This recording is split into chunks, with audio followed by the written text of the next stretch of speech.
this adjusted so you can hear me properly. Let's see. No, I don't need to worry about that.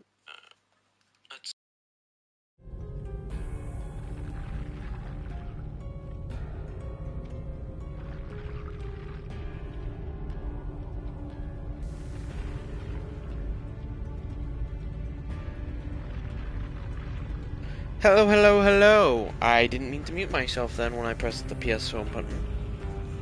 Oh, I might have made myself too noisy. Let me just lower my volume real fast.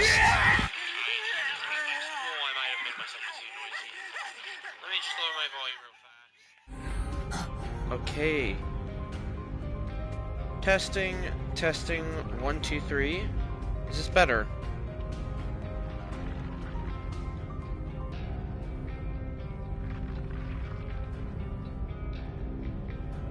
Okay, I feel like that's better. I'm pretty sure someone will tell me if it's too noisy or not. Let me just share the stream so everyone knows that it's up.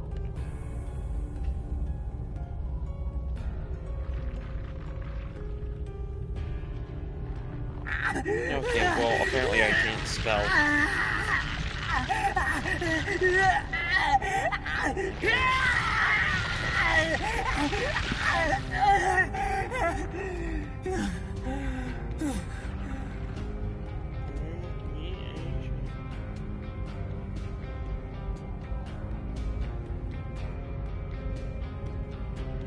Chapter.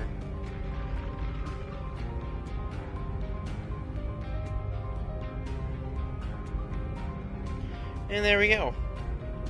Everything is out. Alright. No, we're not doing that now. Alright. I'm here. Welcome to Tokyo Ghoul. This is kaneki again from the hit anime Tokyo Ghoul. And I've got to say, I like him as a killer, but as fun as he is, I have a few gripes with how strong his power is. Now, before I get into that, okay, well, let me take a tome challenge off real fast, so I can actually preview his perks for you.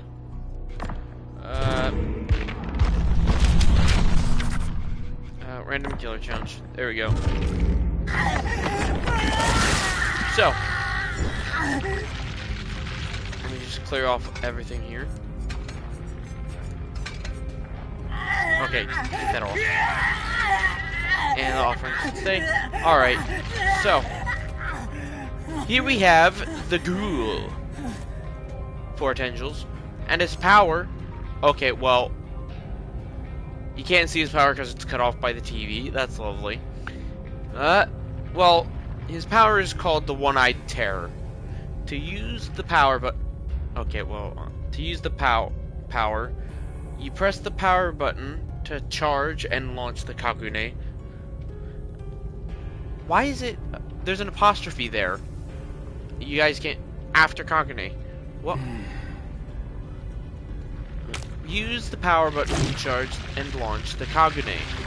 They're tentacles that attach to any vertical surface within range and quickly pull the ghoul forward. After completing a leap, the ghoul has a window to perform a second consecutive Kagune leap, or put Kagune leap into cooldown by using the active ability button. Kagune leap enters cooldown once the ghoul has consumed their leaps. If they leap over a vault or down pallet, or if the Kagune grabs and leaps at a survivor, this is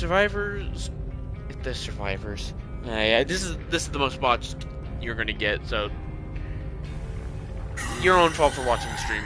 It's your fault, not mine. I'm not at the fault of anything that's happening right now. But anyway, carrying on with the power. Kagune leap enters cooldown once the ghoul has consumed their leaps. They leap over a vault or a down pallet, or if the Kagune leap grabs and leaps at a survivor. If the ghoul's second consecutive leap targets a survivor, they will perform a grab attack. Grab attacks damage survivors if they are healthy, inflict deep wounds, and leave a Kagune mark. Performing a grab attack also triggers Enraged mode. The special ability, Enraged mode. While enraged, the ghoul can perform up to 3 consecutive Kaguni leaps, and can leap over vaults more quickly if they launch their Kaguni at a survivor. Enraged mode remains active while there are survivors afflicted with the Kaguni mark. Marked survivors will lose their mark if they are fully mended or if they are down. The ghoul cannot grab attack marked survivors, and once no marked survivors remain, a countdown begins. When the countdown depletes, enraged mode ends. A perfectly grab time attack, tapping the attack button when the attack icon is displayed, will add extra time to the countdown. The countdown is paused while carrying survivors. So his killer power is basically kind of like Wesker and Deathslinger in a sense, and Blight. Blight's more of the second consecutive use of his power.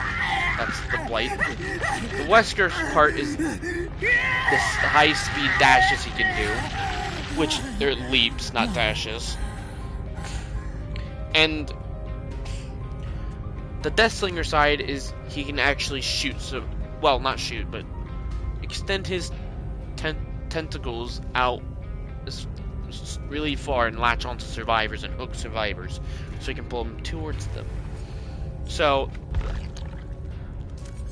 that's his power. That's a quick little summary of it. Now for his perks. His first perk, Forever Entwined. The greater the struggle, the more difficult the escape. When a survivor takes damage, gain 1 token, up to 8. For each token, you pick up, drop, and hook survivors 4% faster. You've tried to devour me, so you have no room to complain if I eat you, do you? Kaneki.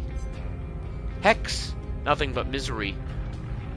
You've been driven to absolute depths of pain, and now you're ready to inflict that pain on others. After you damage survivors 8 times with basic attacks, a dull totem becomes a hex totem, cursing all survivors. When you damage a survivor with a basic attack, they gain 5% hindered for 15 seconds. The effects last until hex totem is cleansed. All the liabilities of this world are due to the inadequacies of the person involved. Kaneki. And his last perk, None Are Free. You know better than anyone that the light at the end of the tunnel is only an illusion. When you hook a survivor for the first time, gain a token up to 4. When all generators are completed, for each token, all windows and upright pallets are blocked for everyone for 16 seconds. This perk is like Cruel Limits, but map-wide and endgame. It revolves around hooks instead of generators. Now going for it, they're alright. I think his perks are alright. But when going for an adept or on their own, they're not too special. They're more attuned for the special kind of builds. This one's for like a fire up build where you want to increase your speed, action speed. This one's where you want to inflict status effects and is more geared towards perk builds that try to prioritize hindering survivors and slowing down the progress they make in game. And this one, I see this as an endgame perk, so it's more geared for endgame perk builds. I mean, obviously they're not. You can't just you can't use them for other perk builds and try to vary out your kit. But they all have builds where I feel like they're the builds that I just laid out are the builds that they'd feel the best in. So for this one, you'd get No Way Out, maybe Blood Warden, or something along those lines for that perk. So that way, when they can't leave, and with the insta down and the use of no pallets. Though I don't really feel like you need a know-what for this guy, because you want to mark survivors so you can get keep that third leap going. You want to kind of leap on survivors and injure them first. There's no point latching onto a survivor that's already injured because you're wasting the ability that you've been given. So, that's his power, that's his perks. Now let's have a look at the add-ons. The first add-on, the Black Goat's Egg. The book he used to bond with a woman of consequence. Perfectly timed grab attacks grant 100% bonus blood points. I read that wrong, but you know what you're getting with me. It's garbage. I feel like this is supposed to be their meme add-on, but 100% blood point bonus. That's quite nice, actually. Kaneki's wallet. Lost to a strange boy who happened to bump into him on the street. Increases the window up to perform consecutive kaneki leaps by 3 seconds. I feel like you get a pretty big window to perform a consecutive leap anyway, so I feel like this is kind of one of those add-ons that just feels unnecessary to have. I won't really run this one. Fresh coffee. Every ghoul's favorite drink. One human delicacy they can consume. Increases the kaneki leap speed by 14%. I feel like this is a good one for when he leaps onto a survivor, because that means he can get the injured faster and carry on with the chase and get the chase moving faster instead of wasting. It cuts down the time that he has to wait to pursue the other survivors or whatnot. It's pretty standard. I have had instances before where I've ran this perk and it increases, because you've increased the speed, it also increases the slide on him.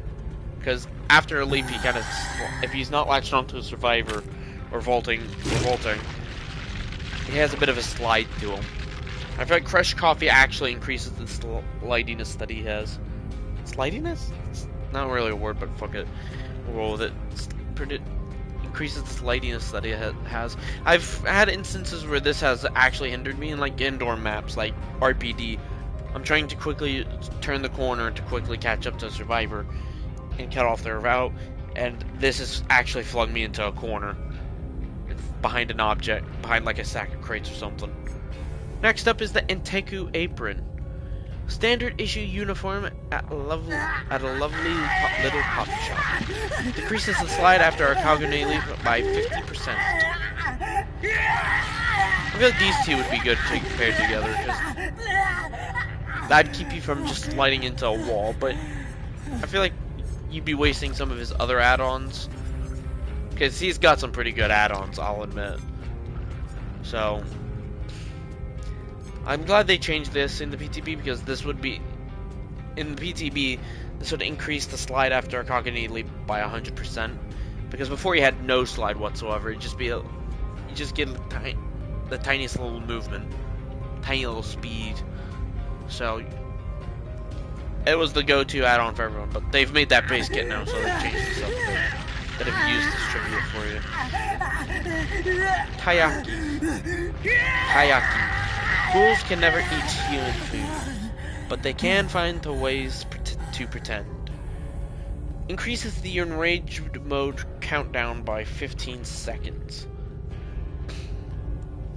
And that's nice in case you want to just keep that third leap for a bit longer. Though I feel like with how fast you can mark other survivors, I feel like this is one of those add-ons where you don't really need it. Kind of thing. Next up is Kaneki's satchel. Essential gear for any student trying to keep up with their studies. Increases the speed of the third consecutive leap by 30%. So, like the coffee, this one's a bit stronger, double the speed, but at the condition of a third leap, which I normally have to end up using a third leap anyway. So this could be actually really, and you don't even, well, yeah, you have to be enraged, because that's the only way you get enraged. That third leap is by being enraged. So, but this should be good for perk builds that essentially make, where you want to make him undetectable so you can get surprise attacks. And because someone's already marked, you can fly Karina across the map, and if you had higher speeds, I feel like that could be a good add-on. That's it. The next one is Hide's headphones. They belong to his best friend, who he tried to keep safe at all costs. Survivors affected by a Kagane mark are afflicted with the Oblivious status effect. Not really a add-on that I'd use, but who knows. Might be useful for undetectable builds, like I said. The Broken Chain. Well, it's not the, but nothing could restrain him once he finally embraced his full potential. Decreases Kagane leap cooldown by 35% when not enraged. I feel like you're pretty much enraged almost half the time anyway, so I feel like this is kind of useless. Though, it could be good at the start of the match, where you're trying to find survivors. That could be useful for a start when you're trying to initiate. You know what I mean? Bloodstained handkerchief. Even a single drop of blood can excite the senses of any gourmet. Increases the Kagane's reach by 2 meters. I think this is going to be a common add-on because he's already got since he's already got a long reach anyway. You don't really need it, but a lot of people like it to be able to cover a lot more ground. Just 2 meters might not seem much, but combined with his slide, it can be pretty useful in chase. Alright, Rize's glasses. They made her look innocent enough, which is exactly what she wanted. Upon entering enrage mode, it reveals the auras of any healthy survivor repairing generators for 8 seconds. Good for information per add-on. I like it. It's great for carrying on enrage mode. Since you get someone marked, hop on to the next person to get them marked, and then hop on to the next one, and then the next one. Though, it only happens when you enter enrage mode, so any consecutive mark afterward won't give you that aura reading. So that's a pretty balanced add-on. I like that. Red Spider Lily. The white flowers turned red as blood. While enraged mode, base attacks afflict survivors with the hemorrhage status effect for 60 seconds. I don't know how I feel about.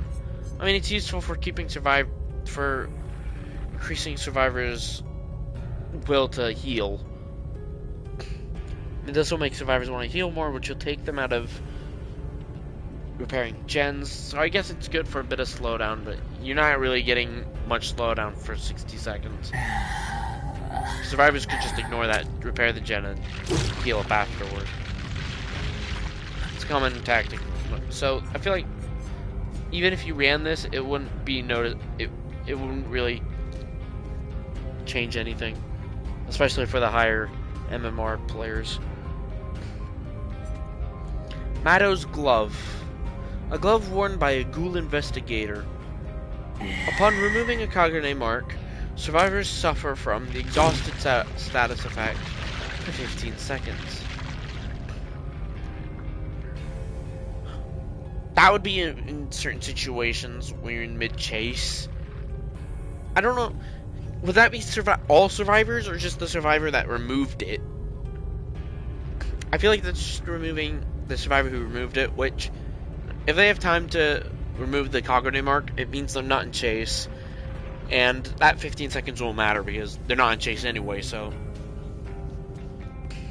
I mean, some survivors will happily try and mend in mid-chase. But a lot of the time, that won't see value. Algiri Tree Robe. Garments worn by an anti-human ghoul organization. If a generator is completed while the ghoul is enraged mode, gain the undetectable status effect for 20 seconds. That's pretty good. That's a unique add-on. I reckon you could get a few jump scares out of it. Amon's necktie. I don't know why I said Amon. Cold, calculated, precise. He had a firm grasp of every situation. While aiming mid-leap reveals the auras of pallets and windows within 32 meters. So basically like Nemesis. No, not Nemesis. Zenshin Tactics. So basically like Zenshin Tactics. Well, old Zenshin Tactics. The new one's been updated. Good to predict where survivors are gonna go. Now, we're on to the very rare add-ons. First up, the torture apparatus. A cutting tool used every time his extremities grew back. When enraged mode ends, the ghoul gains 5% haste for 6 seconds. At first, it doesn't. When you first read this, it doesn't really seem powerful. Because if he's going out of enraged mode, that means you've not found any survivors, or you've downed all the available survivors you can. Come on, Charlie. Sorry, my dog's interrupting. He does this thing where he tries to hop on the bed, and he looks for you for looks at me for verification, and it's like, can I go on the bed? I'm trying, but I can't. And it's just like, sometimes you have to tell him off. Anyway, back to the add-ons. Where was I? I've actually found a bit of use out of this. So, especially when it comes to like transporting bodies. If you have this with this, fire up, makes for a good combo. The red-headed centipede.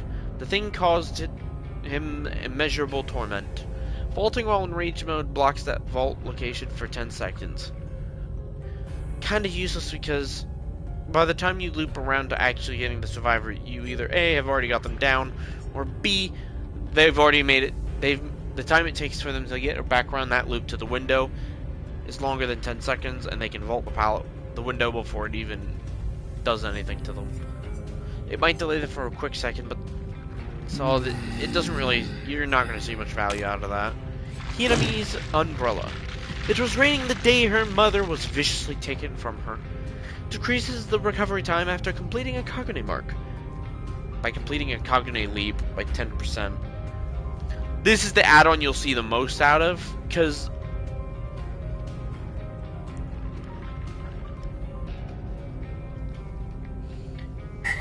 okay, I had a bit of something stuck in my throat.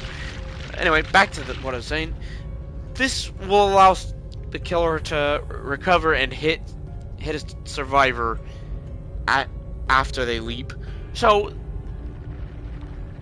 in a sense, he'll make the first leap, latch onto the survivor, get that first initial injure, but afterward be able to actually hit the survivor a lot faster. 10% doesn't seem like much, but it is. Next up is the CCG ID card. A card carried by every ghoul investigator. Performing Kagane Leap Vault reveals the auras of all Kagane marked survivors within 24-meter radius for 3 seconds.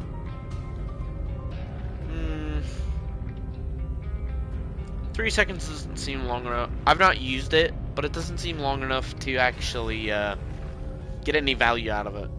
Because you'll vault, and to recover from a vault that's like 1.5 seconds already wasted, so you're only getting like, what? Yeah, you're probably only getting 1.5 seconds, and that's not enough to actually properly assess what's going on around you. I feel like that could do with a bit of a buff. And then, we're on to the iridescent add-ons. The ultra rare. So, the first one, shut up, Kaneki!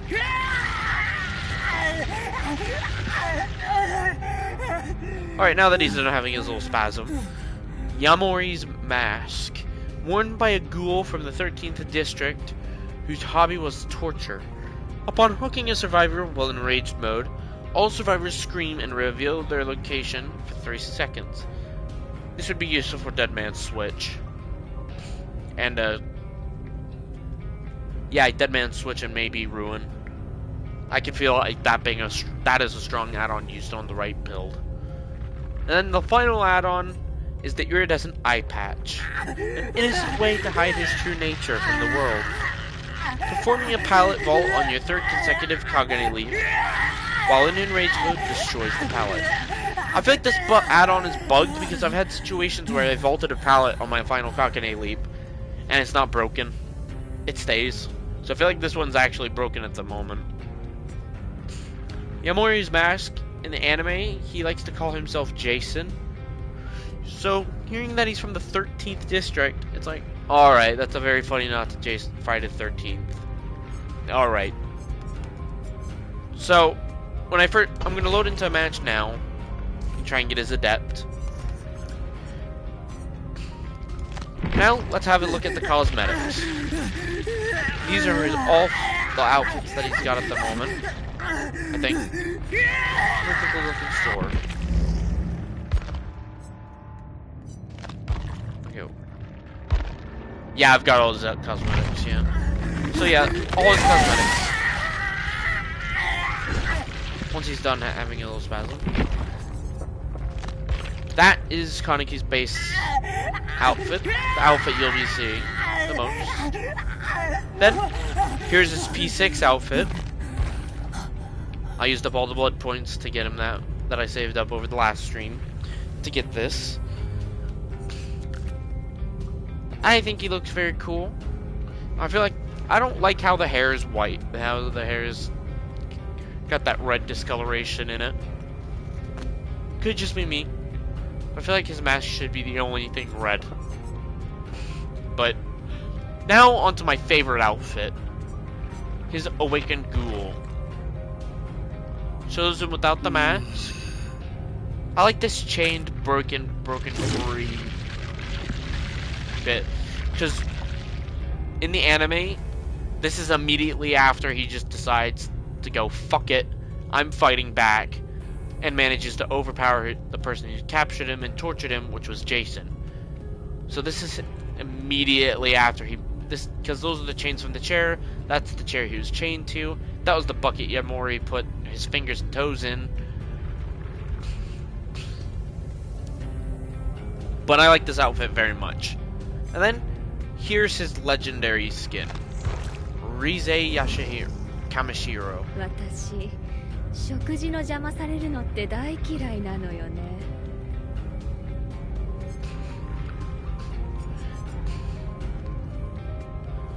I don't know if other people noticed, other streamers have noticed, but in the menu screen, her tendrils are a lot more elegant because they're all full curled up on at the end. Because these are originally her this is her Kagane originally.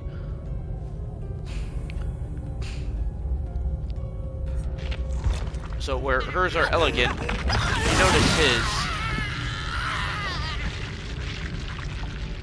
his don't have that curled bit on. His don't do curl up at the end.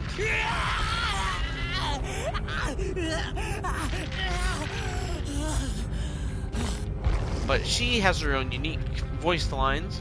Doesn't scream constantly. I feel like that is a major gripe that I have about his voice lines. Is the fact that it's constantly just him screaming all the time. It gets annoying. I wish they'd tone it down a bit. But that's just me. And obviously they've changed it. Changed the voice lines to be her voice lines. She's quite a sadistic character in the anime. She enjoys watching people be fearful of her and scream in pain and whatnot. She's in it for the thrill of the kill, the thrill of the hunt, so to speak.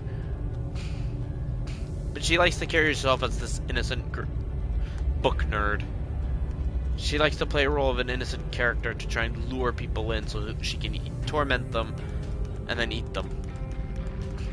And she won't eat for necessity. She will eat for she'll eat because she just enjoys it that much.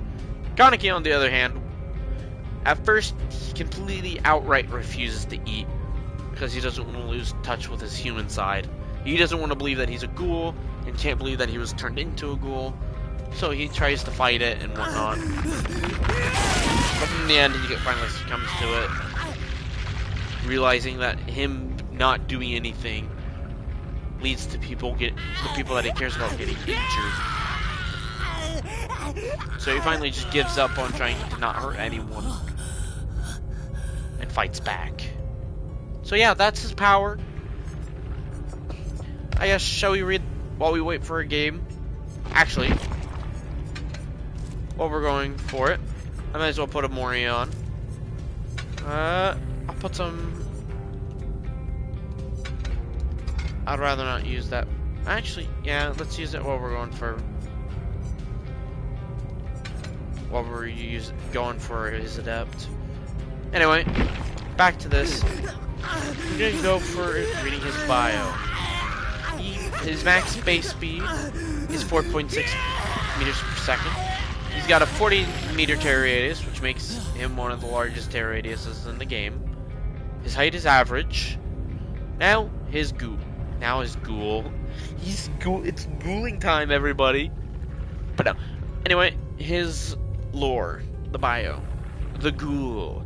Ken Kaneki was a gentle, kind-hearted boy who lived a simple life, studying literature at Kami University before a chance encounter turned his life upside down. He and his friend Hide frequented the cafe in Teku, where one of the regulars caught his eye, Rise Kamashiro. She shared his passion for reading, and he spotted her even reading the same novel as him. He worked up the courage to ask her on a date. While walking her home, Rise showed her true colors. Those of a ghoul known as the Binge Eater. Okay, that's wrong.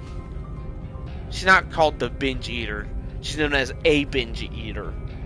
Because in anime, they classify ghouls that just like killing for the sensation of... Because they enjoy the sensation of killing. There's mass murderers, psychopaths, and whatever.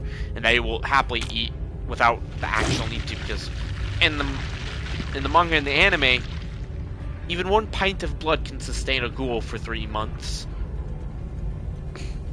So they don't need to kill so relentlessly. So that's why that's why she's known as a binge eater. Because there's other binge eaters out there. She's just one of them. So that classification is wrong. Oh, well, we've got our first game. So let's ready up. Ooh, he's got a Tokyo Ghoul mask on. That's a member from a Giri tree. Also, I cannot believe I forgot to add that there will be spoilers, as I am a Tokyo Ghoul nerd. I've watched the whole anime, and leading up to the release of Tokyo Ghoul, I thought I'd rewatch the whole anime again. So I know the lore. I've refreshed myself on the lore. I love the first season. 10 out of 10. The seasons after, they kind of convoluted the story and ruined it a bit for me, so... But that's enough about that. We're getting into a game. You will now see his power in action. Isn't that right, little buddy? Yeah. You ready, Charlie? Yeah. I know. You're so excited. You're practically bouncing up and down right now, aren't you? Bloody Party Streamer, Petrified Oak, and here I am with my Ebony Mori. Now, I'm not that great with kaneki because I do want to try and cut survivors off. I'm just bad at it.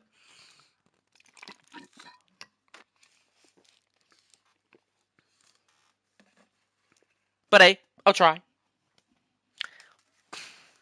Try and give you guys something good.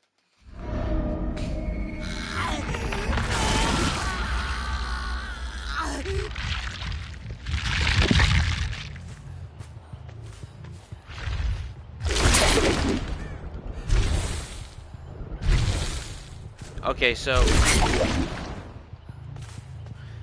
there you go. So to use this power, for me, since I'm on PlayStation, it is L2. And now ready the Kagane Leap. Oh. So you want to wait till you see the cursor have that symbol on it. If you can't latch on, you'll see that. But if you can, you'll see the red circle. So let's go try and find our first survivor to enter chase with.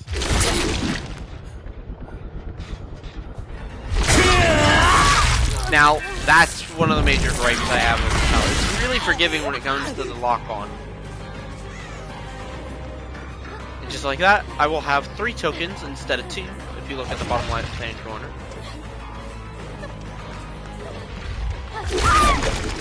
Now, if you notice then, the cursor will change to 2. If you lock onto Survivor, if the mouth is closed, that means you can latch onto the Survivor, not leave, but not actually injure them.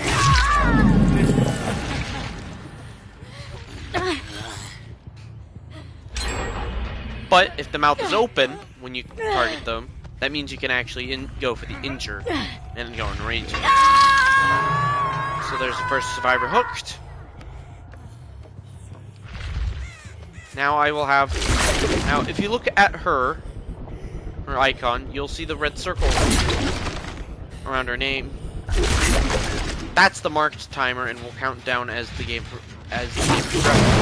As it reaches 0, I lose the 3rd leap, and I will be back out of my power. Well, not out of my power, because you can't really lose your power.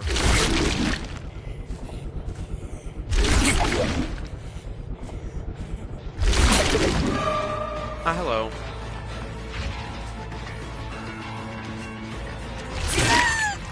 Yeah, I was gonna try and make it where...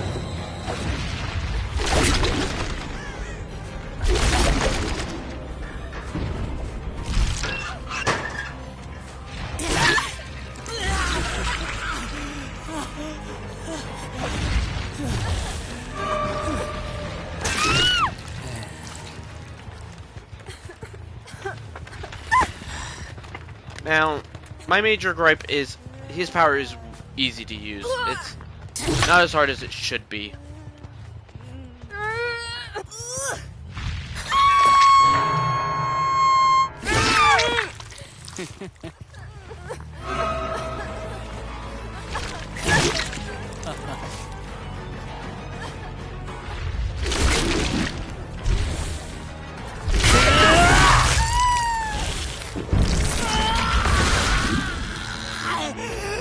You don't have a flashlight on you, so I don't have to worry about the blind.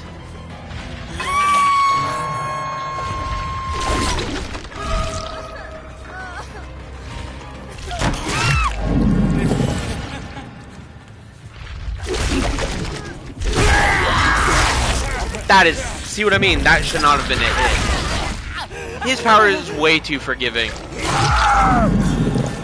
Like, they need to make the conditions for a hit a lot stricter. Like, if the killer is not directly on top of the survivor, then he should not be able to get the hit in.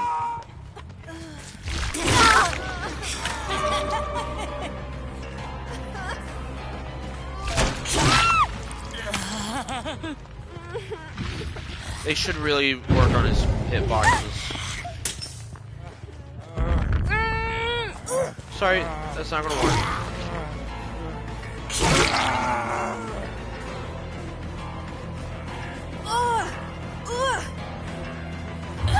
Oh, so you managed to get her to wiggle off.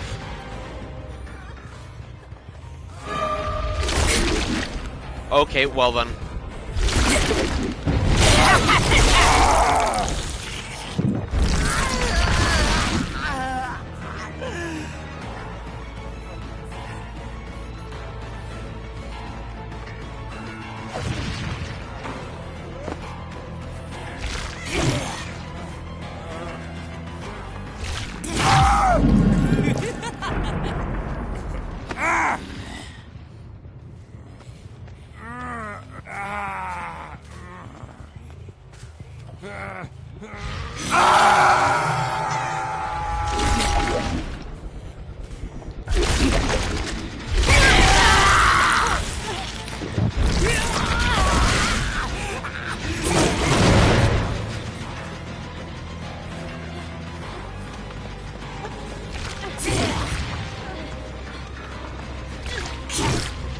Could have made that pallet if you wanted to.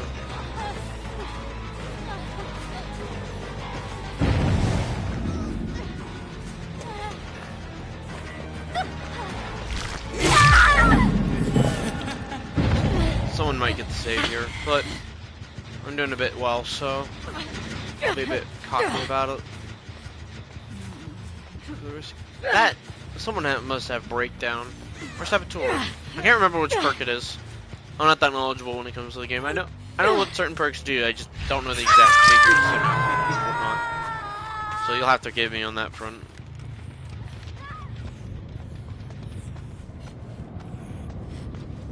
Alright, so, on to my next... Excuse me?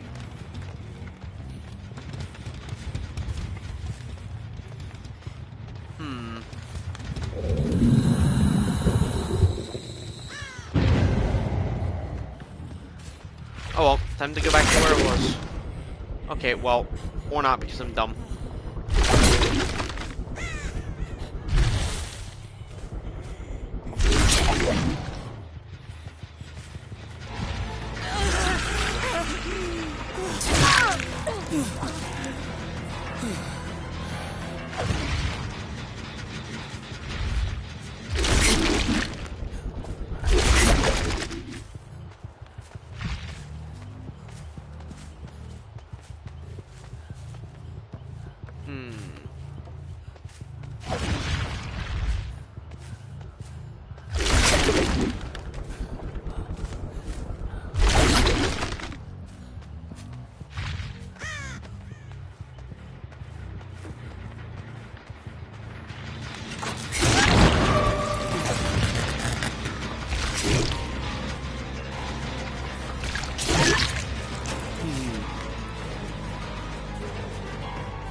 Hello, my friend.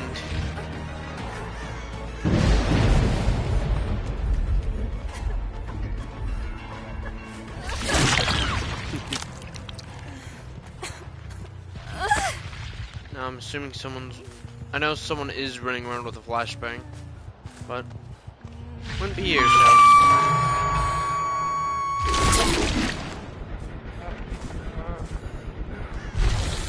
Oh, come on. Sometimes his power is a bit finicky, like that should have been hit. Oh, I thought someone was there. But apparently not. Aren't I stupid?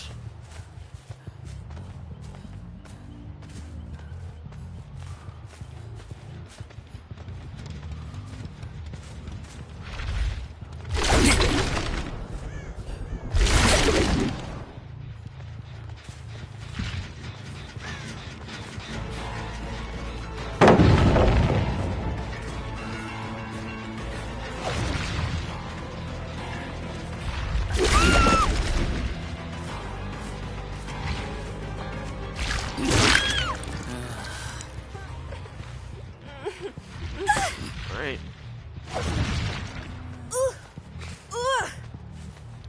There we go. I thought there was a hook here, I just couldn't remember what it would be. I think everyone's on death hook now. Get that damaged. Undamaged. Unfortunately couldn't get the generator request. Oh, oh.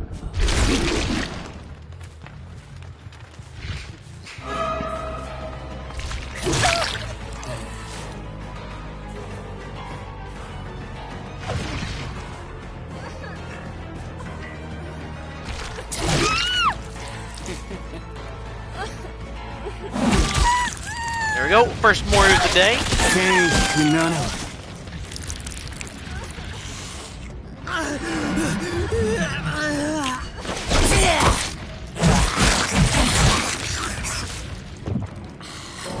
Sorry, I am going for my depth, so.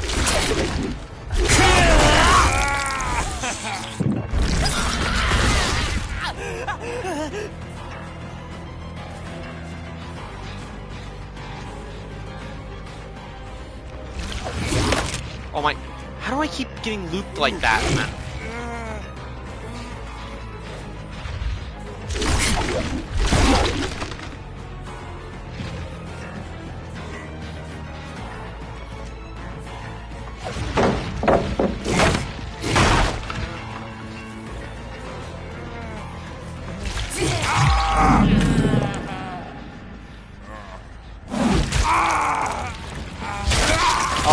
I got him in the end.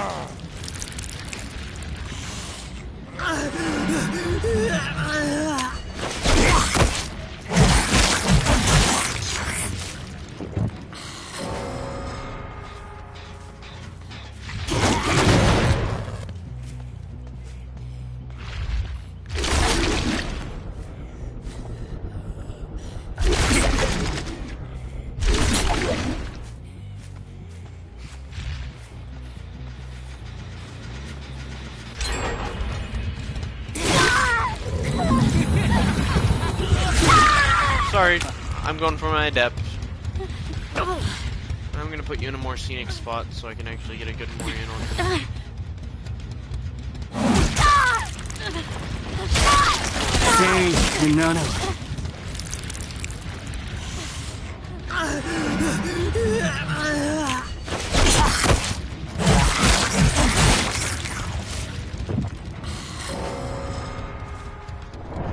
No shack off.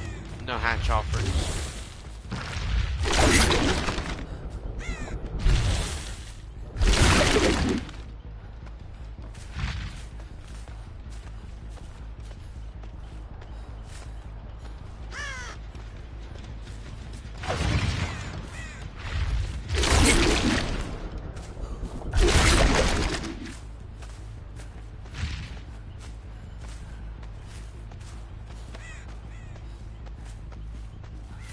Yeah, I feel like this survivor's gonna escape on this one.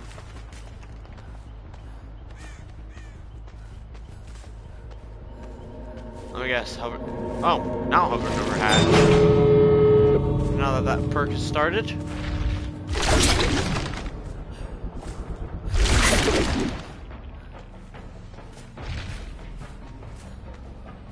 Oh. Sorry, I need my adept. I'm not actually gotten it yet. I was waiting for the live stream to do so. If I weren't going for my adept, then I would have let you go. But I'm doing my adept. I'm hoping this gives it to me. Honestly, that bubble should disappear if the door is in sight.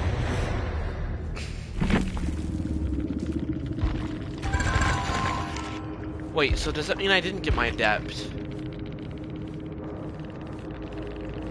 Let me just quickly check. Ah, yes, I did. I did. It just, because it didn't double hit me there, I thought it was just...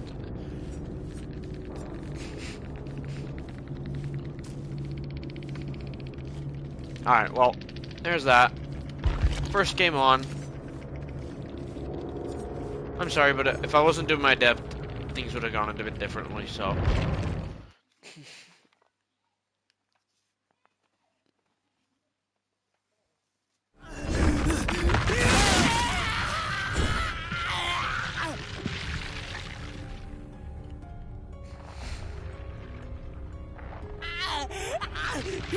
Oh yeah, that's right.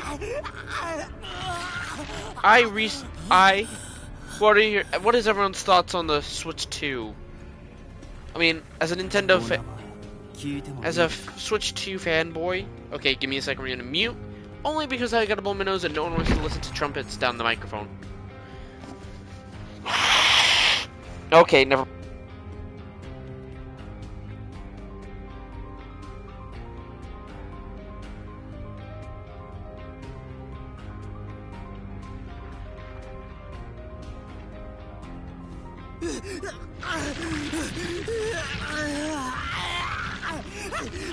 Hold the phone. Hold the phone. I didn't. Sorry, side note from everything. I've only just realized the toggle rotation button there.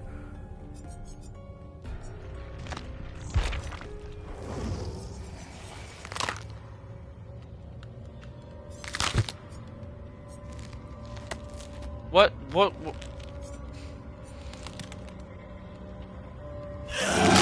Rotation? What's the rotation? Oh. Okay. Never mind. I thought, okay. Oh my days, I'm dumb. Oh my lord. Oh my gosh. fuck? I thought that rotation was gonna be. I thought that was like a naval killer rotation where you select the killers and to randomly cycle through. You know, I'm just dumb. All right, give me a bit. One of these days, my brain will work. If I had one. I'm waiting for one from Amazon. I've ordered one. It's gotten late in shipping. But yeah. Anyway, onto his other skin, Rize. I'm gonna show you some of her gameplay. With one of her stronger builds. I'm not gonna use that. That's a bit of an abusive build. That's one of Kaneki's best builds. Okay, well, not really. That's one of his strongest builds. For instance, because of his map traversal, he can go to that survivor rather quickly. And if he has that third leap, it gets even worse. So, when you hook a survivor that isn't the obsession, the obsession gets exposed. And you only have 20 seconds to hit that survivor with a basic attack to get that instant down. But that won't be too long since Kaneki has that fast of map traversal. That won't take too long. So that, and it reveals their auras so you can know where they are. That's big. And even if you don't use the exposed, that's not where I find his true value of this perk. It's the effect that once you hook this obsession, a new survivor becomes this obsession and screams to reveal their position. So once you hook this, you'll hook a random survivor to find out the location of the next survivor. Go to them, hook them, and then you'll hook them, get the location of the next survivor revealed, and continuously just keep bouncing from survivor to survivor. And a good perk to pair up with that is Furtive Chase. I mean, once survivors click on that you've got Furtive Chase and friends till the end, they kind of expect you to come for them. But with Furtive Chase, they won't know where you're coming from, because when you hook the obsession, you will gain the status effect, undetectable status effect, and a 5% haste for 18 seconds. Now, that's not long, but with a killer like Kaneki, who can traverse the map pretty quickly, that 18 seconds won't be too bad, especially when you pair it with friends to the end. That survivor's location will be revealed, and you can just quickly zip to their location, and they won't even know where you're coming from. Now, that's the worst part about these two perks going together. For high-speed killers, these two are their best friends, I reckon. Of course, that doesn't work with all high-speed killers like Billy, because he kind of needs that chainsaw to get the exposed. I mean, that's my thoughts on it.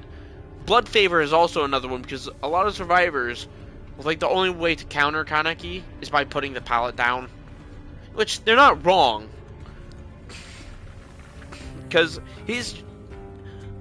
they're not wrong, but they're also a bit not right either, because sometimes the hitbox for Kaneki is so jank that he will still hit you over the pallet. So I feel like all they really need to do is fix the hitboxes for Kaneki.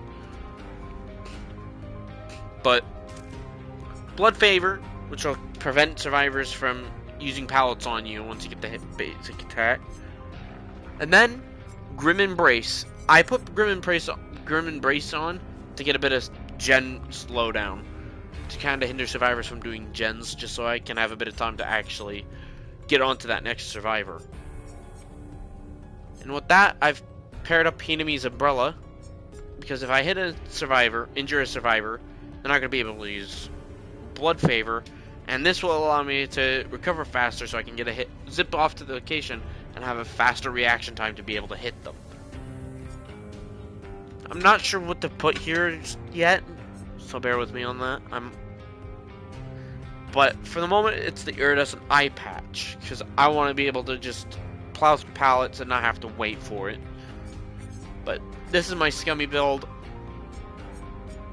This is the scummy build. I don't want to use this, because quite annoying. I mean, I will if I start running into survivors I can't really compete up with. I'm not skilled enough for them, so in the meantime, I'm choosing a perk build that just allows me to stay in chase, and that's pretty much it. So yeah, that's my perk build. I will try and show you Rize's Mori, because it is a bit different than Kaneki's. Not too bad. She still does the same kind of attacks, but what she says is different compared to Kaneki. So, now, I know this is a bit of a weird tangent to come off of, but weird side note. Well, not side note, but back to what I was originally talking about before I got distracted by the whole map rotate, killer rotation. Is the Switch 2. What's everyone's thoughts about it? I mean, when I saw the direct, I was hyped. I saw the price of the Switch 2. I'm still a bit iffy on the price, but for what the hardware that it's boasting, I'm more than happy to pay that price. The games, I kind of wish they not charge so much. I mean, I'll still buy some of them. Some of them are looking pretty good. I'm still going to buy the Switch 2. I'm just waiting to save up enough to actually pre-order it. And thankfully it's got screen record, so I don't have to have some special setup from my PC to the Switch to the TV to record it. I can just use the Switch itself to record stuff. I'm hoping they add a live streaming option. I mean, I'm probably pretty sure that I'm still going to have to get videos off of the Switch onto a card, and then from that card to the PC to then add to the video editing software and whatnot, but the Switch 2 should make it a bit easier.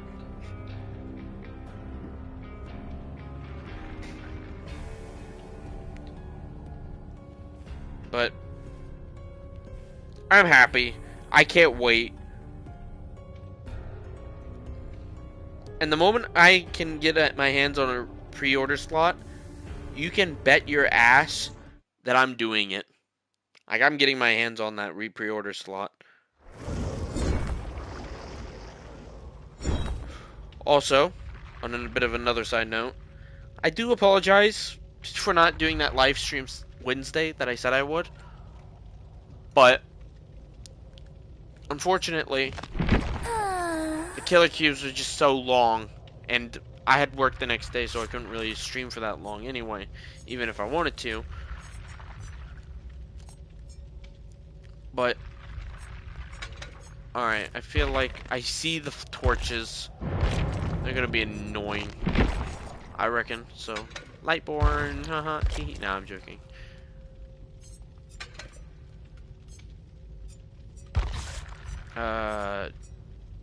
Reach, maybe. But anyway, I'm sorry I didn't live stream Wednesday, like I said, but I would have had a short window to stream on, so you'd only get an hour or two at best. And the killer queues were so long, you'd only get like 1 or 2 matches out of it before I'd have to end stream. And I thought there's no point in just watching a stream just to listen to me talk and ramble on to myself. So I thought, sack it. I'll scrap the stream. I'm just not gonna do it. I'm just gonna enjoy Kaneki the best I can, get as many matches as I can, and so on and so forth. So I'm hoping to clip some bits of this stream to make a video for the overview of his power add-ons and perks. But in the meantime, this is the stream we got. I'll try and stream for a bit longer if I can. I do have some situations outside of streaming that might prevent me from carrying on streaming. So, I'll see how we go on. I might have to end stream in about an hour or two. Oh, well. Might have to end stream in about an hour or two. But okay, well,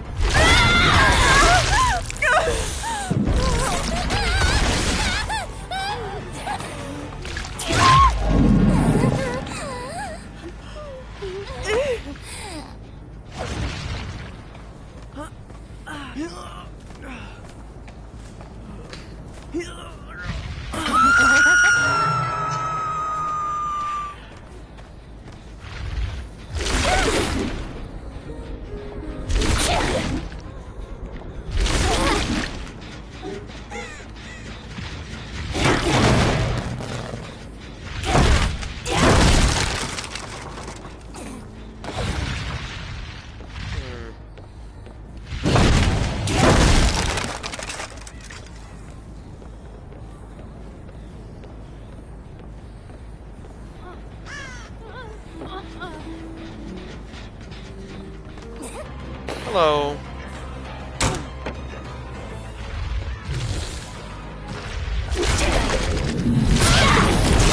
Okay, somehow I phased backwards. Not that I mind, because I feel like her power. Kaneki's power is a bit too broken for my liking, but nonetheless, you're still gonna get. Okay, well, apparently there is a bit of a minimum distance you have to reach to actually.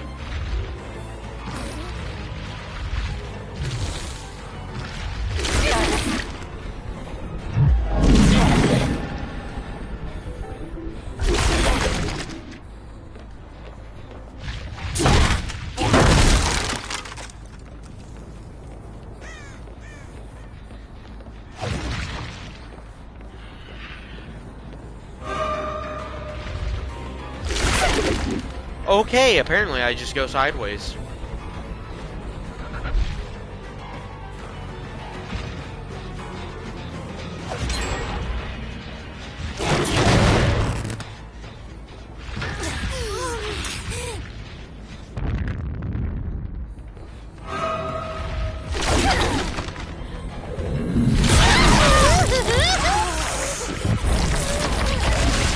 That's perfectly fine.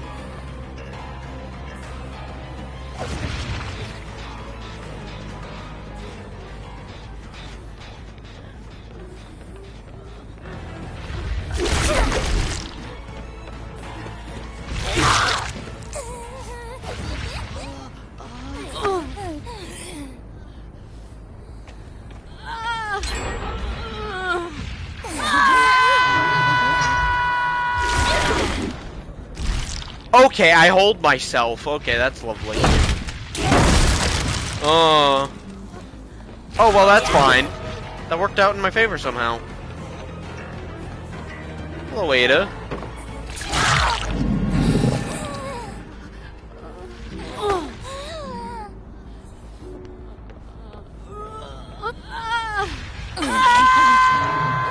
Did you manage to work on that gen enough?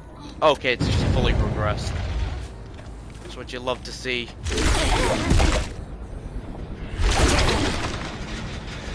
Okay, well then. I don't see the point.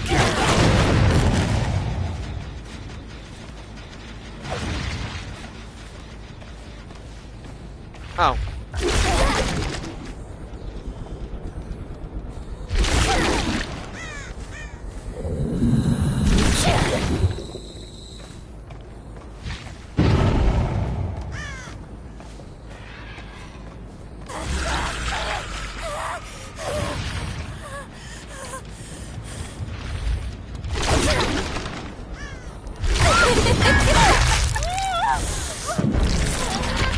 Oh, yeah.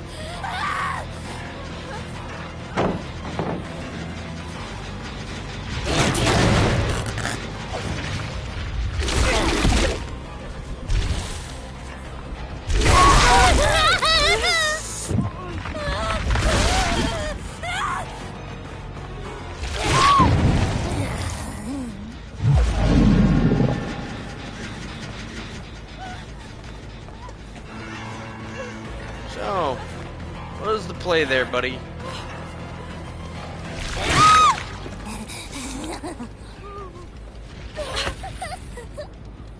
Hamburger.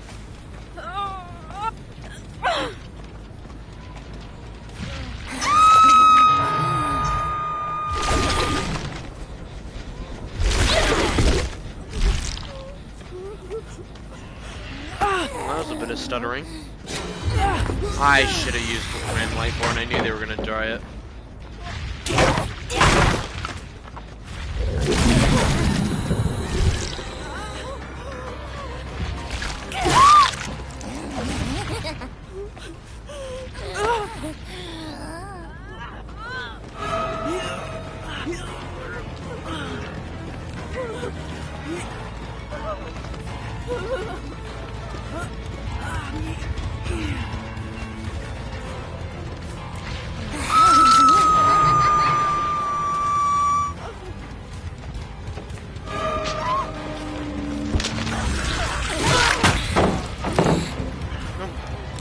Nope.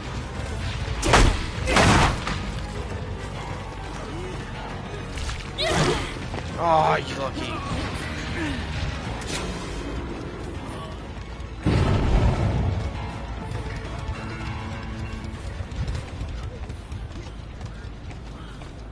Hey. Okay, well.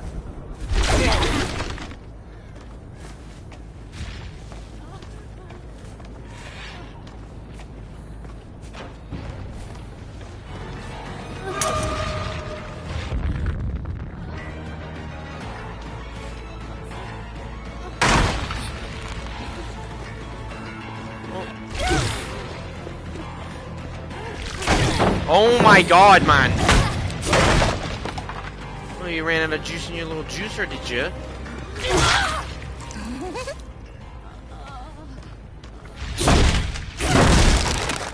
Okay.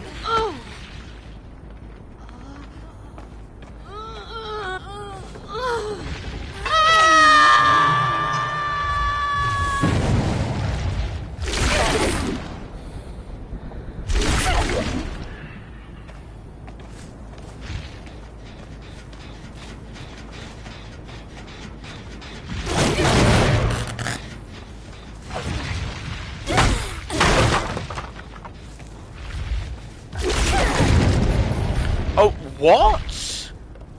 I wasn't anywhere. Okay, then, game. That's what I mean. The boxes are so giant.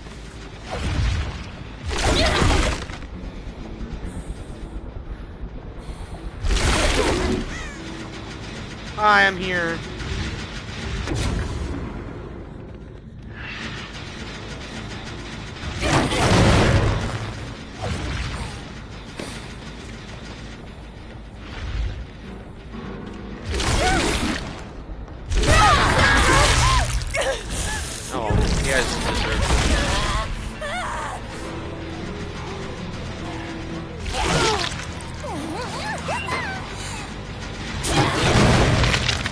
You're dumb if you think I'm falling for that trap.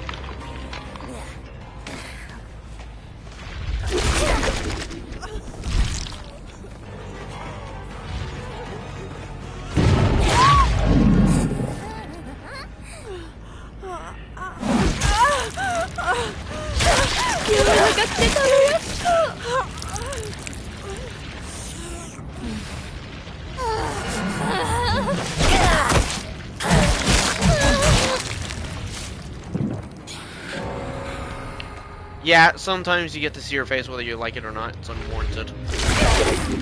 Okay. Okay, come on, game.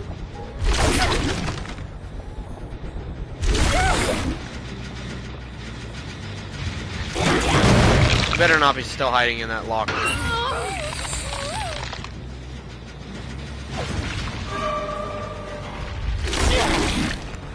Are you fucking kidding? Oh my days, this game is so annoying sometimes. I feel like that's where you need the decrease in speed.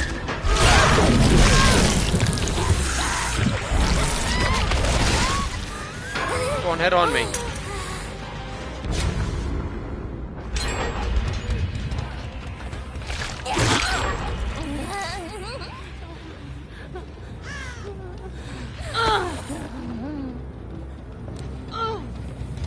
Oops.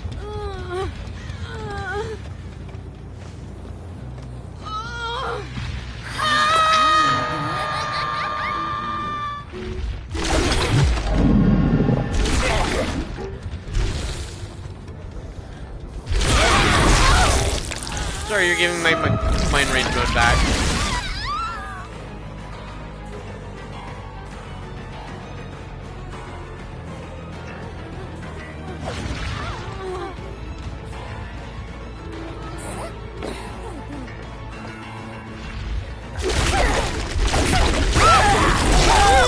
Well, I don't know what happened then when I should have got the first one. There you go. Now I can't get interrupted with my protection hits.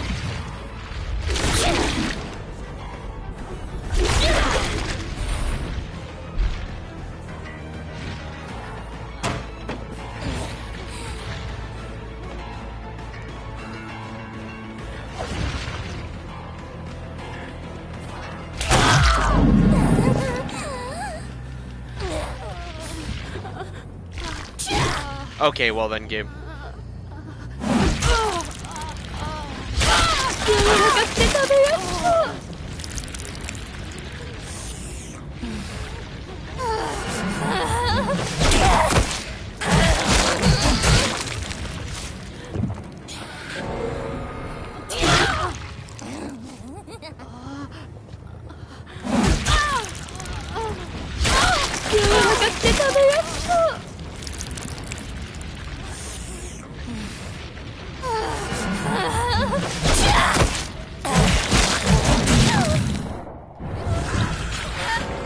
You guys can die together. I guess Hatch is yours. I mean, who knows, you might manage to find it before me anyway.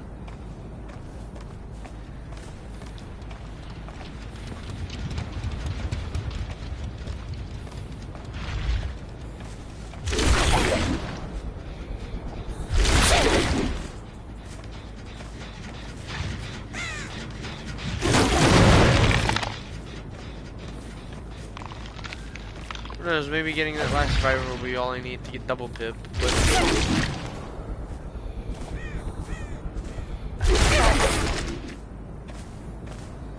Surely she must have found it by now. Oh, she's probably waiting on top of it now then. Ah, yeah, it was in that corner. Oh well. She's just gonna get given it anyway, so... GG's except for the Adas. You silly little light builds, light bringer builds. Gold again, and I didn't pip. That's lovely. So I should have just gone for the kill anyway. Not that it mattered, because she would have gotten it anyway. But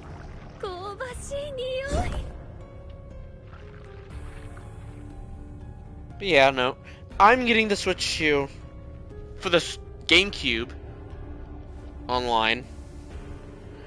The Kirby Air Ride. I want that. Metroid Prime 4. I just feel like all these games are going to look so much better on the Switch 2 than on the Switch. So.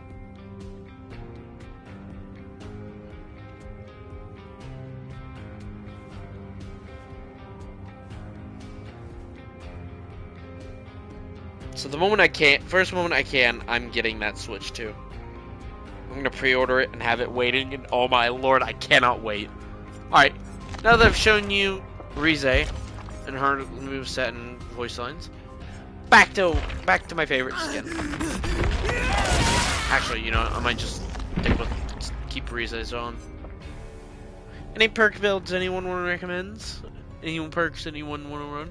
Want me to run? Oh wait, never mind. I've thought of something. Oh wait, but I've already got that. Oh no. I might just run the sweat build simply because I want that challenge done.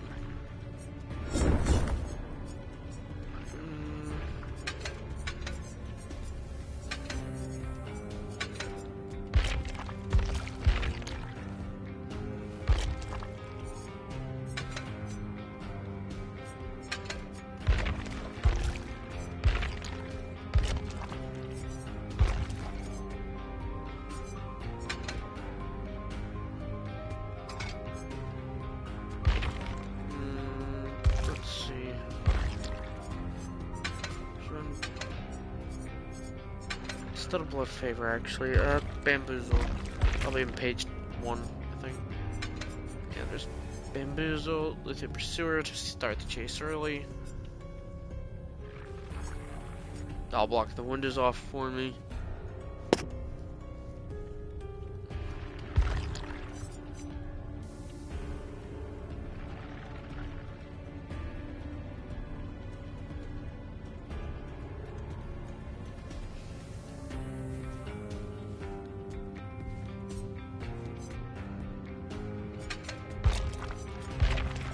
Ooh, that seems really good. 30 seconds, jeez. Let's put on Lethal Pursuer then. Actually, or maybe Deadlock. Maybe Deadlock.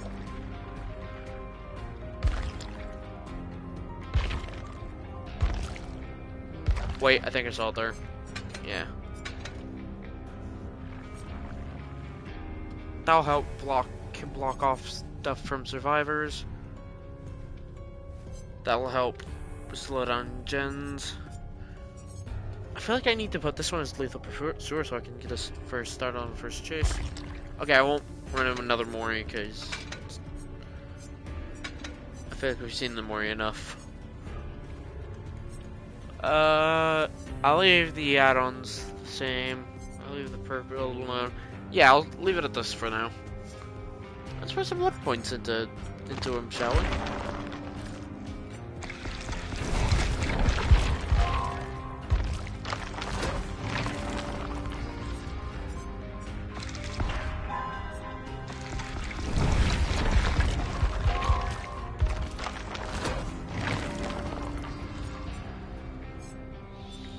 Yeah, I feel like they need to make his hitbox way more forgiving. Way more? Look, you know, way less forgiving, I should say. So at the moment he can just bite them from miles away, simply because it locked on. There should be more conditions to be met when. So that's my thought on the whole situation. But I think I'm in with consensus with everyone when I say that her power needs a bit of a nerf. Needs a bit of more I wouldn't say nerf, more fine-tuning. And someone has just tried to ring me in real life, so unfortunately I will have to mute myself. Stop the commentary. Also, yeah, no, I've got a side note to go off of, but I'll be back in a bit.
Alright, call is over. I can go on my side tangent that I completely fucking forgot about. Whippy, I've just forgotten.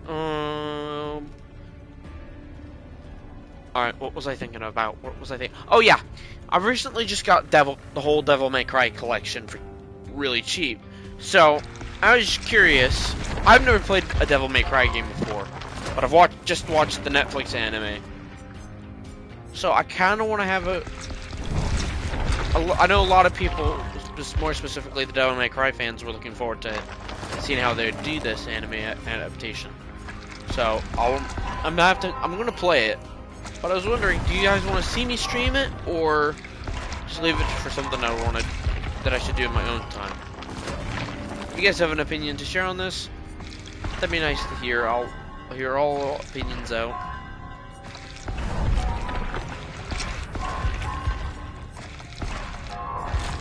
Come on, should be.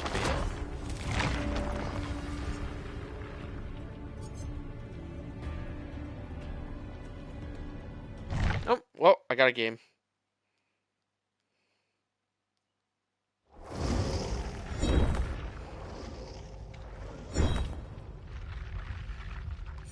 Changing back over to kaneki because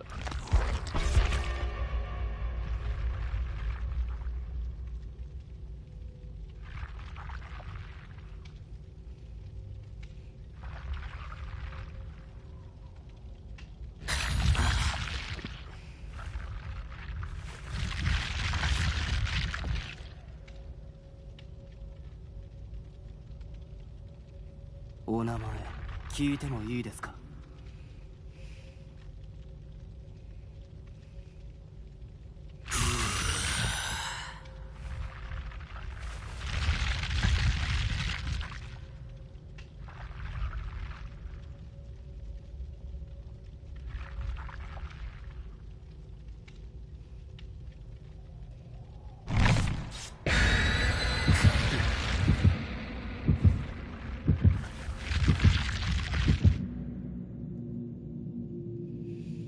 and of course, for whatever reason, X has been acting up today.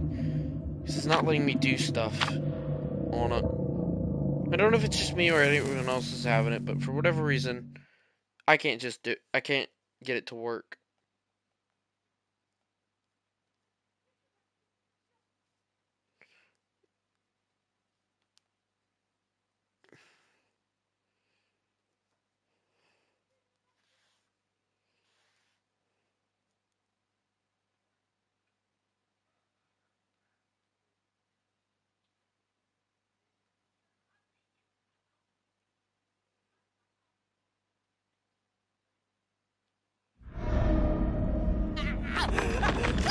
Alright. Groaning storehouse. Alright, we can work on this map.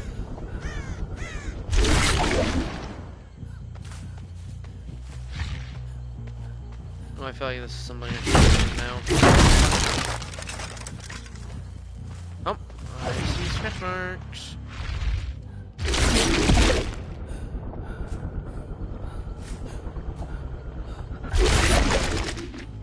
I see a Claire.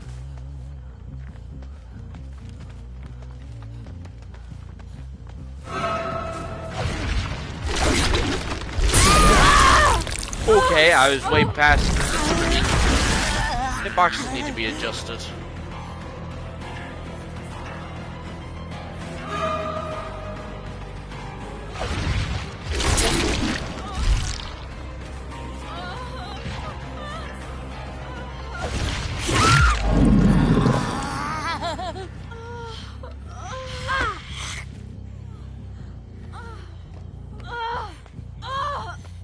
Oh, well, look at this, it's a basement.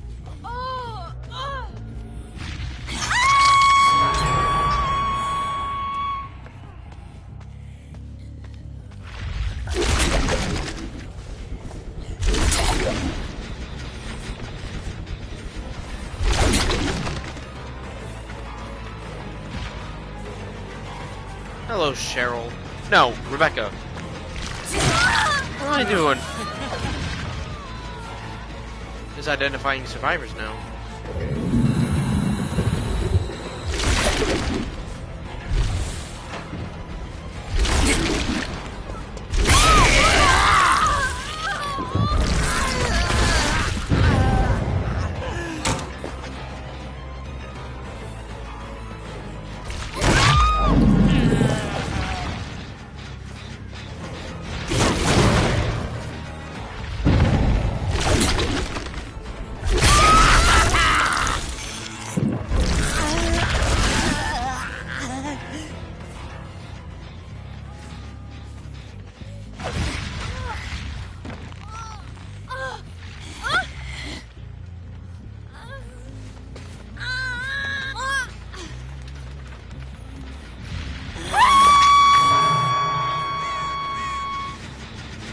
Maybe Grim Embrace is the way to go about this. Or Pain Res.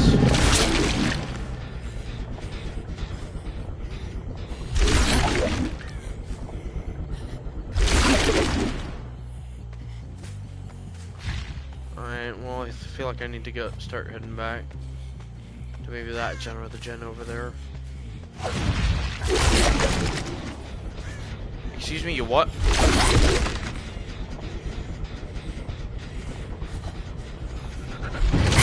Yes! Gotcha just in the nick of time.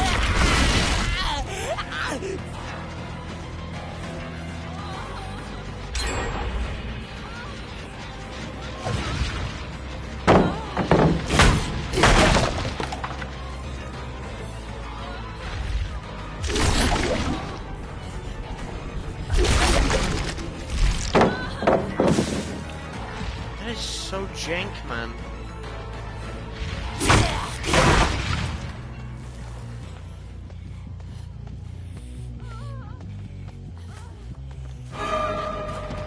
Oh, she can use the windows now. I wanted to get her down before she could do anything. Ideally, they want gens to pop while I'm transporting survivors. Otherwise, I could create some really nasty opportunities.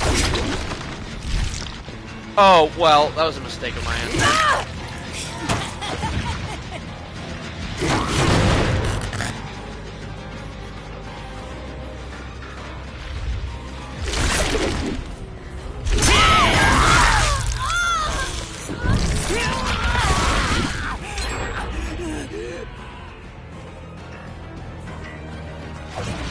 See, survivors should really start reading the room a bit better.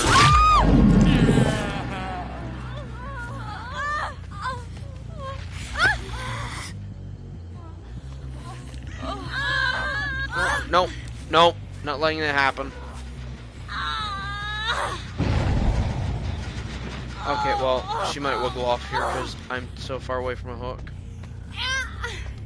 Oh, thank God. Now.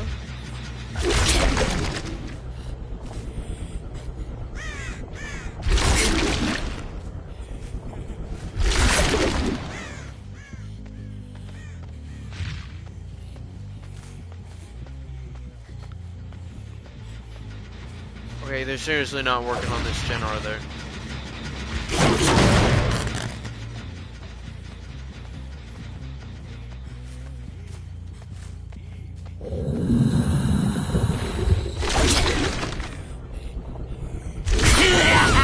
What in the ever-loving Christ?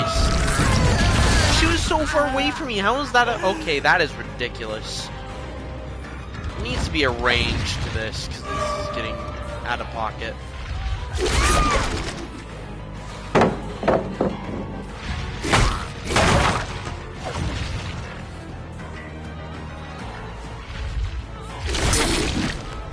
Okay, that just didn't go where I wanted it to.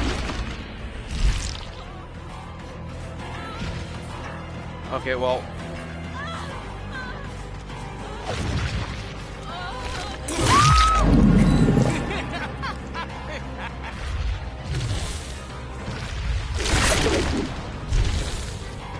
Okay, what is going on with the sliding on this? Because 1 minute I'll be sliding and then the next minute...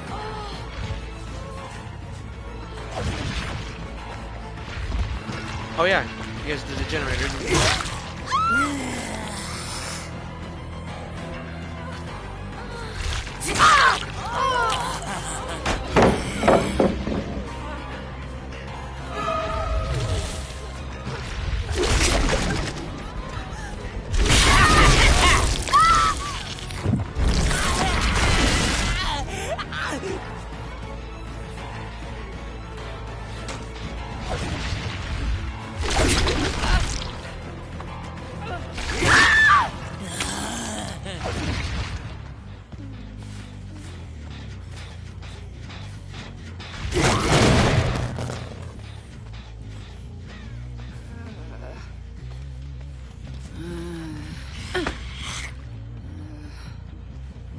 Luckily there's a hook here, so I can quickly just get back to what I was doing.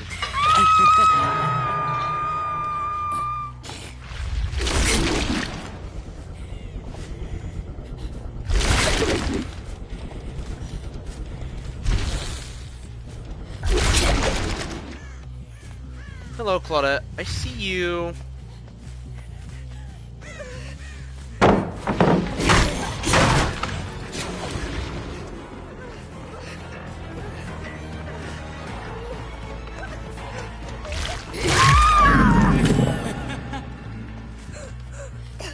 Okay, somehow I didn't get the problem to pick her up earlier.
I did crap that game.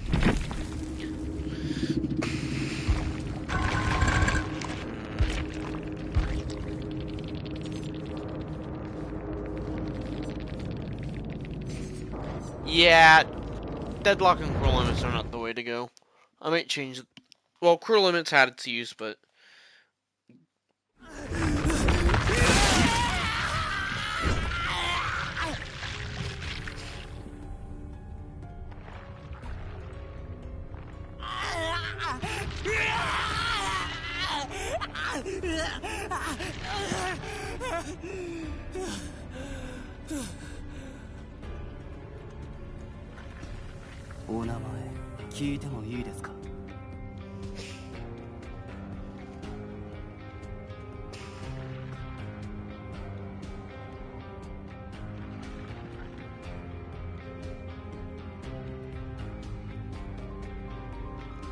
alright.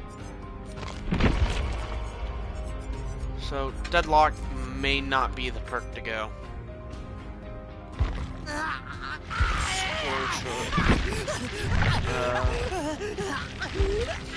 Yeah, but the rest of them. Anyways.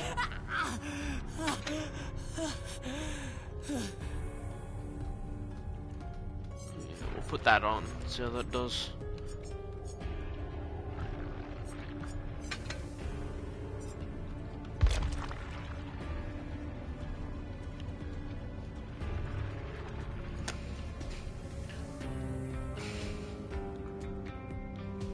And put more blood points into it. And let's put more blood. Start putting more blood points into kaneki.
But yeah, definitely getting the Switch 2. I know it's a bit of a price raise, and I'm giving into Nintendo's greed. But when you think about it, Nintendo is a business, and the way the world's going, they have to be ready for the long haul. So that Switch 2 is going to be around a while, so the way I see it, they've got to start preparing for the long haul of how prices will be going up. I know inflation has nothing to do with it now, but it will do in the future, because the governments are constantly raising the value of everything.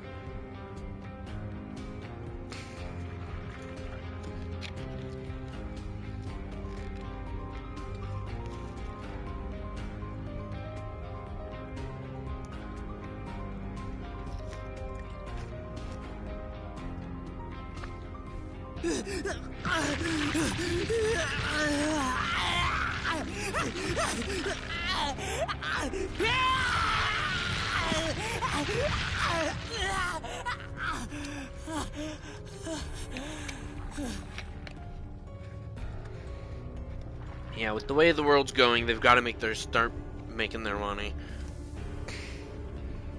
So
but yeah, I'm definitely getting Switch 2, and I'm gonna be playing Devil May Cry soon, so I'm thinking of just live streaming that every now and then.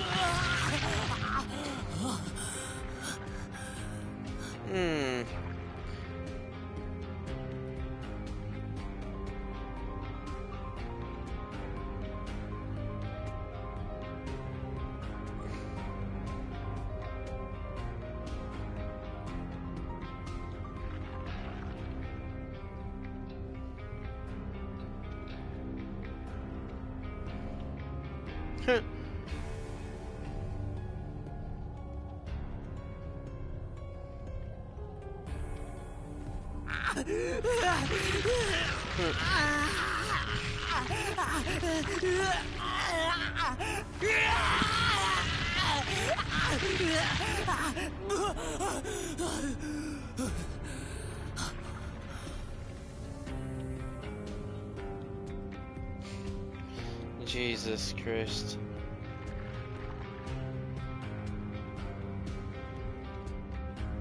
But yeah, no, I think I might do a Devil May Cry live stream Wednesdays and DBD on Saturdays. Because Saturdays, you guys can join me then. Because I'll have a lot more time to stream. But in the meantime, yeah, you know what? Sack it. Wednesday I'll do a Devil May Cry live stream where I play the first Devil May Cry. I'm not sure what kind of game it is. I'm not sure I'll be 100% great at it. But, what the hey. Games are meant to be played to have fun. If you're not having fun, why bother? Oh, I'm in a match already.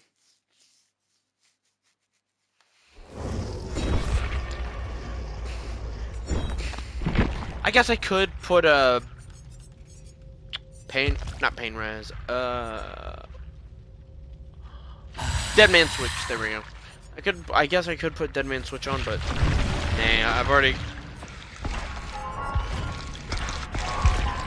There's only so far I'll go.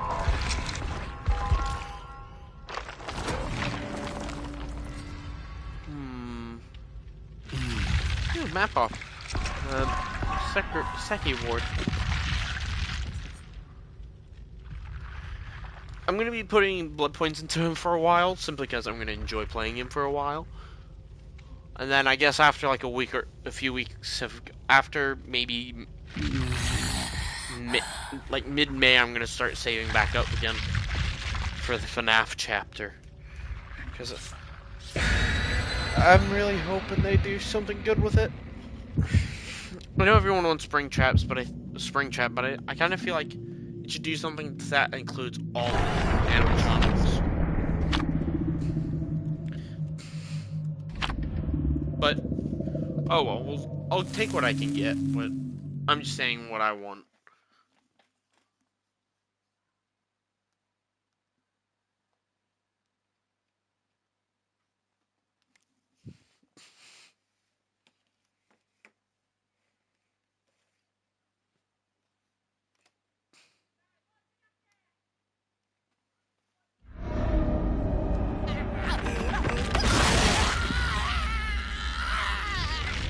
Oh, brother. This is the kind of map you use the toxic build for. Because this is gonna be a headache and a half. I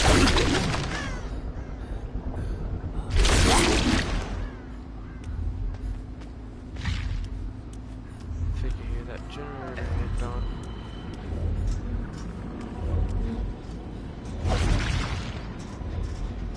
I think I did hear.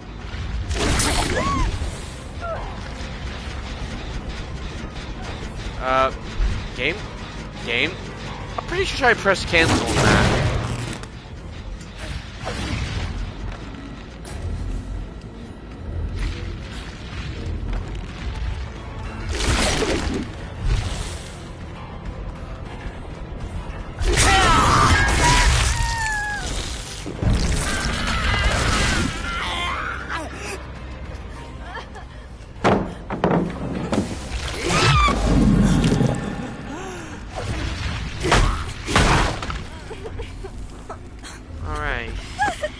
You up.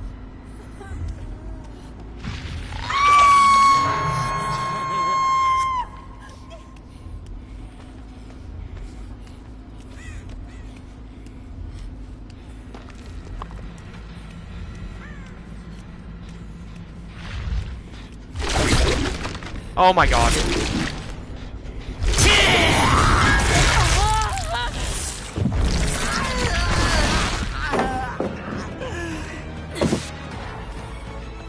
Oh wow, I thought you were actually gonna revolt that. I guess not.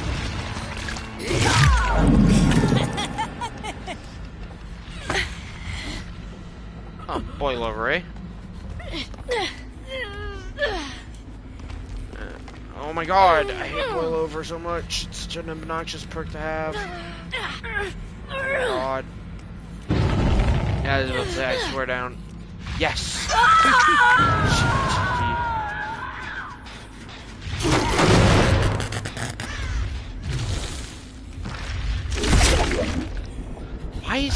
Why does it do that sometimes? It'll just slow me right down and I'm...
Yeah, you're trying to get me in a spot where I can't do much against boil over. Unfortunately, boil over ain't gonna save you from this one.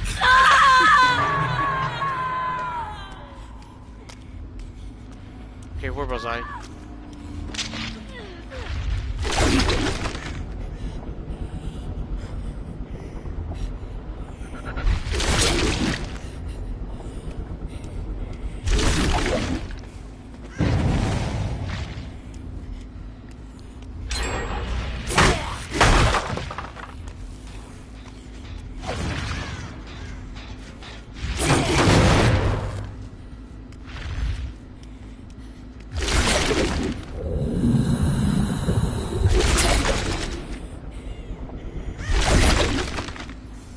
I love it. Thank you, game.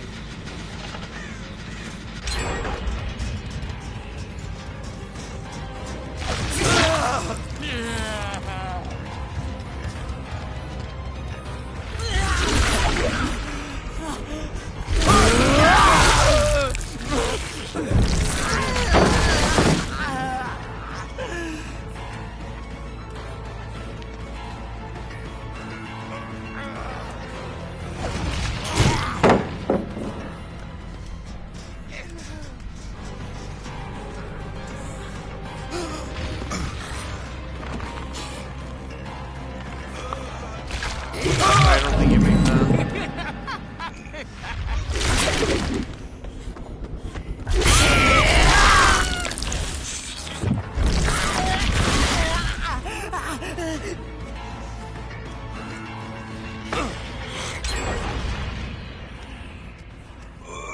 I'm gonna gorge gift the pain here.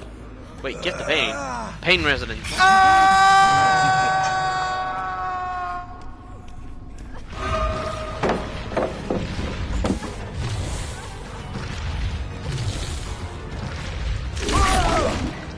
Okay, that's exactly what I wanted to do there.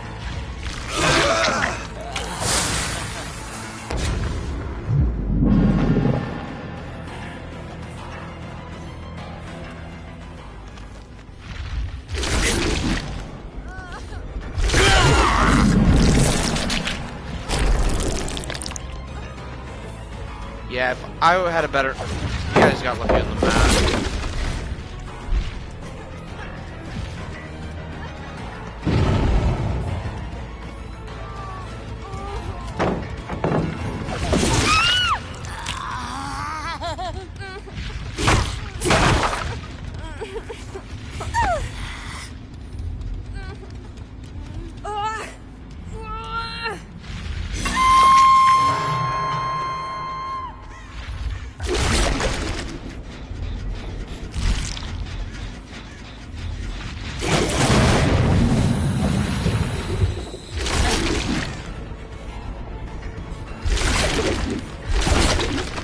Okay, that's not what I wanted to do, but you know, thank you, game.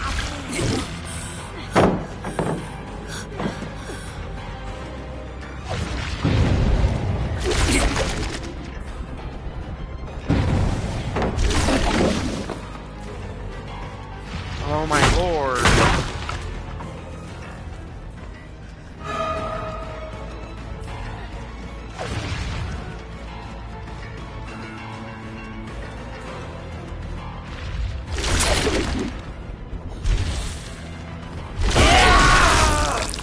I don't get how this game works.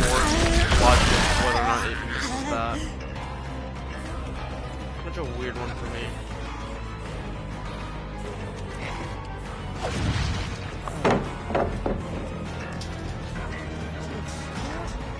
Oh.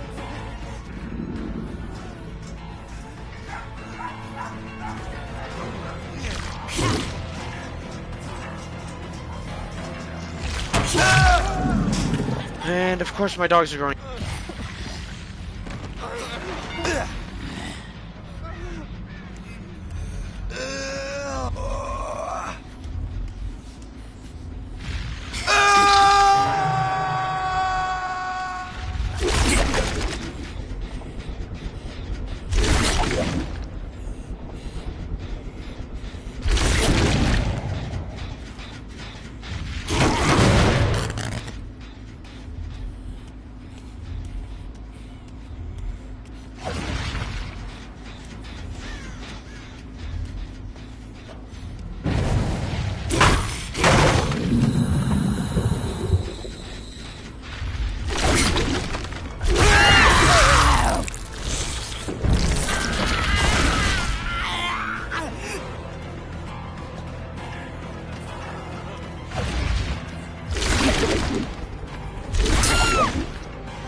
Get anything for hooking you now, so I don't think so anymore, because I placed you on. You're the first survivor I put so much work into.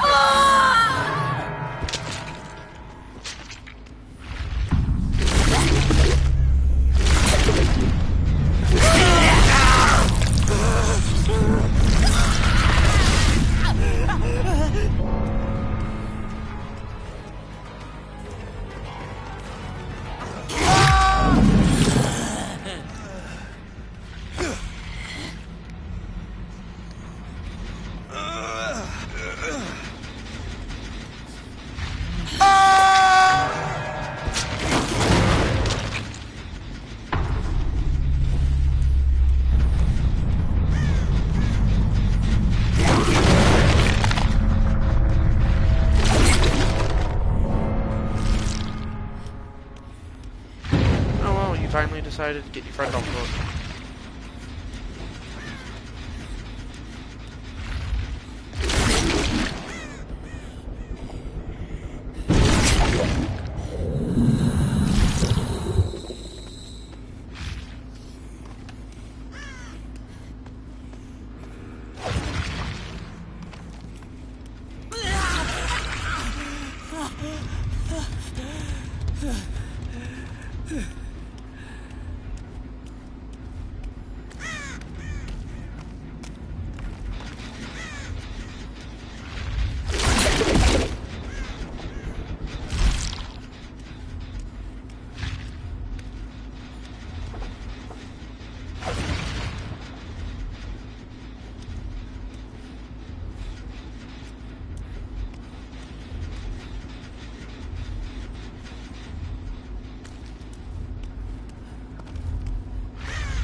boilover is such an annoying perk. And you've been AFK this entire time. Oh my... Boilover really is an annoying perk. Look at what it does.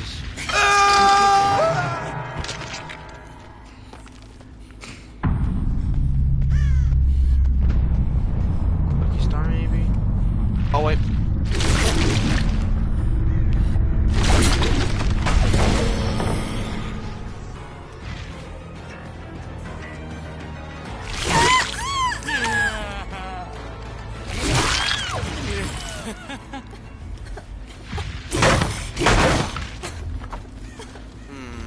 Should I let her leave or... Nah, I'll just kill her.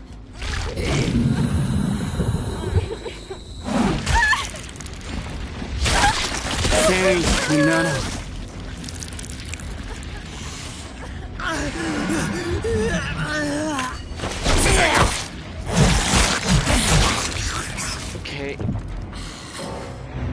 I'm just gonna say I got extremely lucky there.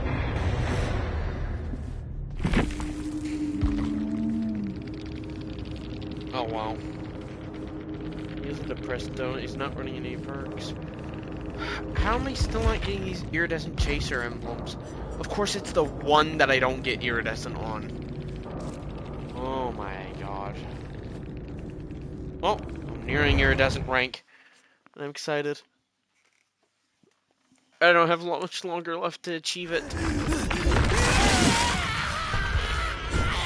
Let's see if I can get it in this stream before changing over to Survivor. I mean, if you guys want to join now and want to get involved, I'll go on Survivor now.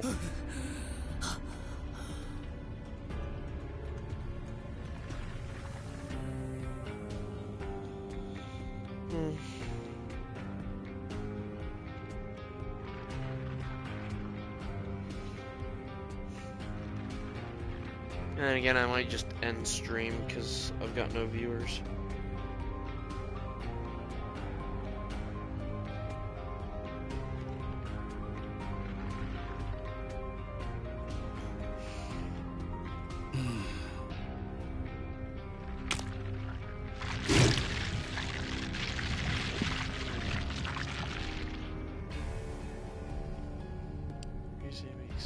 So much better.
Anyway, yeah.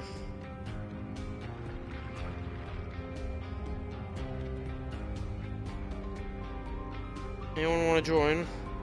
We can go in Survivor and we could do Survivor queues. I'd be down to go up against the ghoul.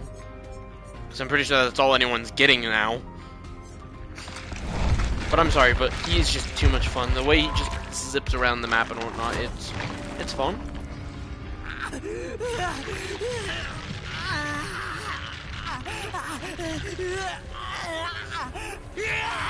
There's a difference between kaneki overpowered and skull merchant overpowered. Because with kaneki, his ability is actually fun to use. Skull merchant is just drone and then phone TikTok simulator. TikToker simulator where you just watch your phone all the time. Doing the basic shit to get the views. Which would be playing like an asshole.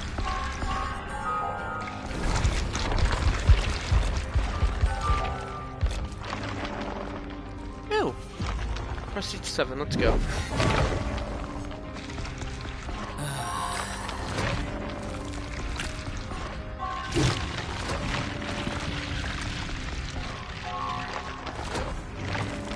I'll definitely want to get that Prestige 9 kit, because that'll be the charms then, won't it?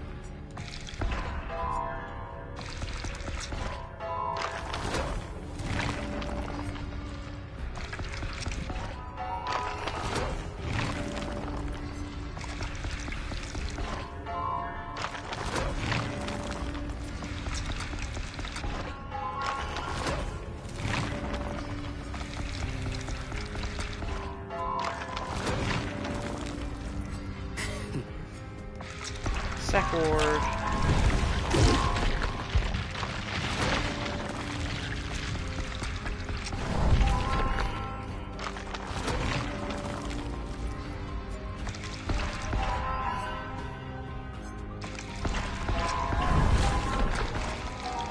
I'm gonna have a few more games as kaneki.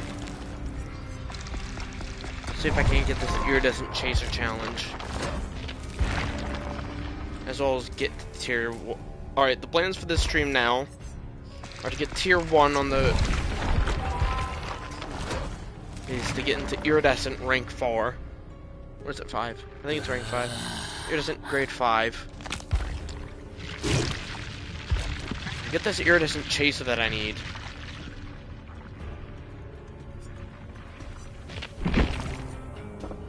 And do knockout. Do this knockout. I might just go ahead and put this on, simply kill it so I can get this done faster. So I just want to get this challenge done. Not gonna lie.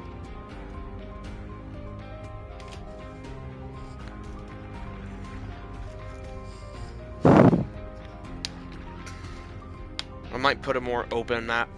I'm not gonna put cornfields on because the corn just negates Kaneki's power.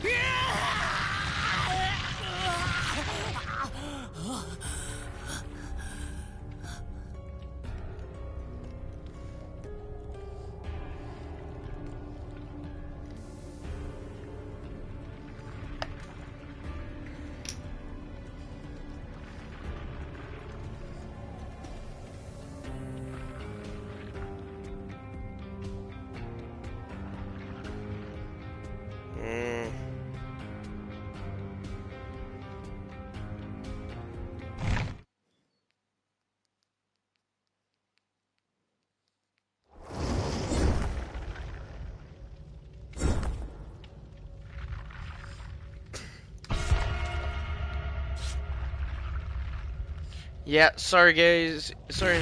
Who knows? I might be running this build and still get my ass pwned. That's just how I am on this game. But like, sorry guys, I'm gonna run the most overpowered shit. I'll still lose.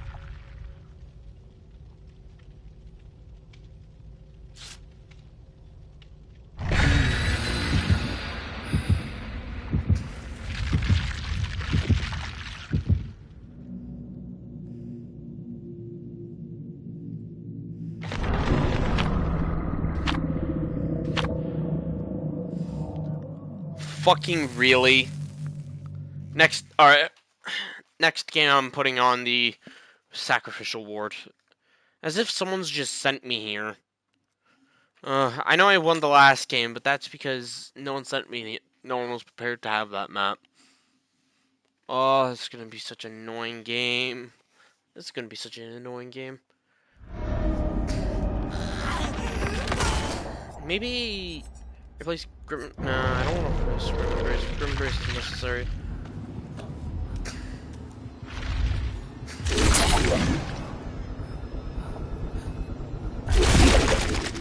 Like that. What happened there to cause me not to speed along?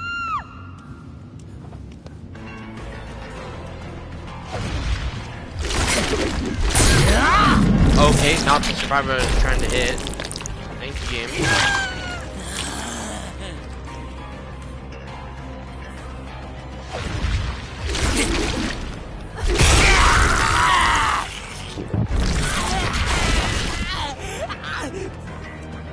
Oh, I guess I'm going for you now then.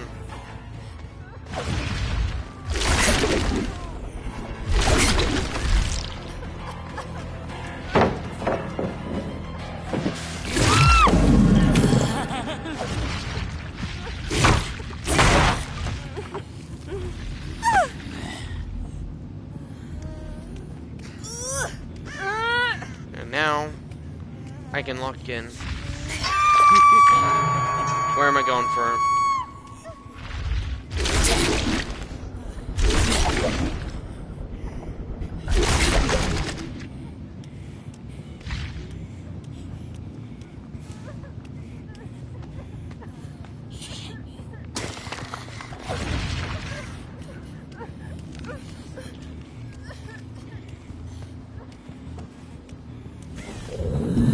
Okay, well.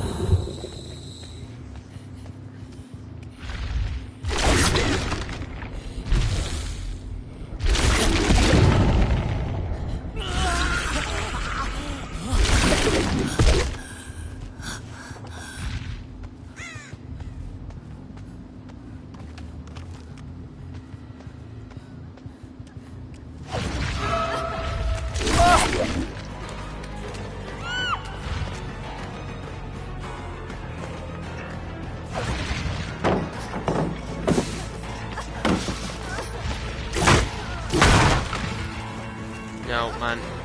The flashlight will work.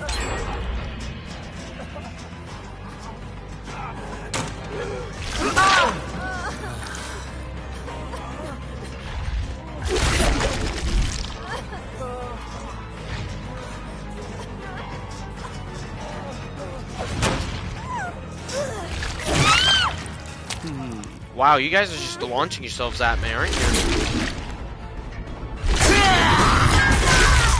Through the wall? Really?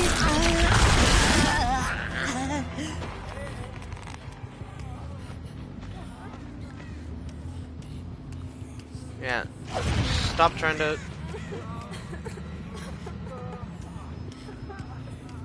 Oh, you guys made some distance, didn't you?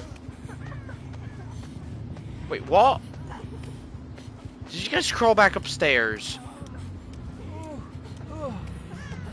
Alright then.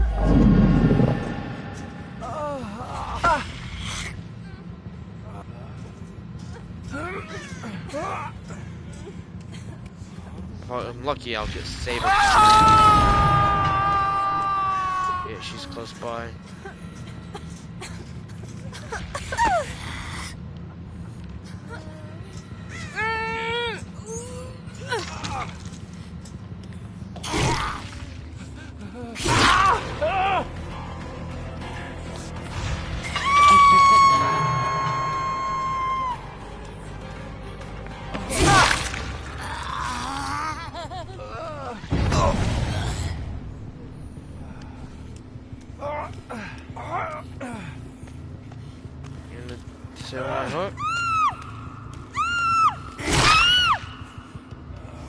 Alright, you've given up.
Sorry, I wouldn't be so pissed except one of you guys sent me here. One of you guys had the consensus decision to send me to Hawkins. So, I'm sorry, you're getting no forgiveness from me. Forgiveness is off the table from the moment I saw that map offering. So, sorry, not sorry. Did it to yourself.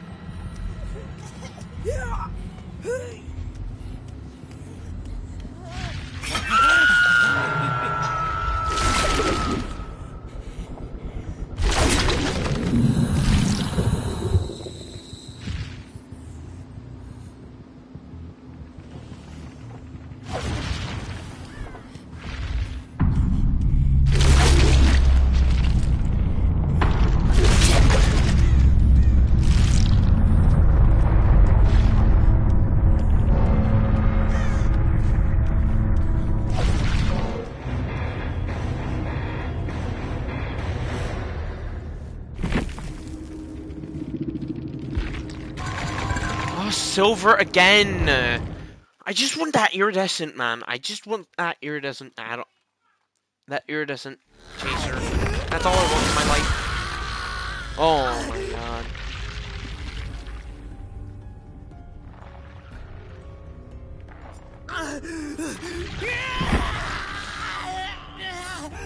Okay, so, because I'm tired of getting sent to maps.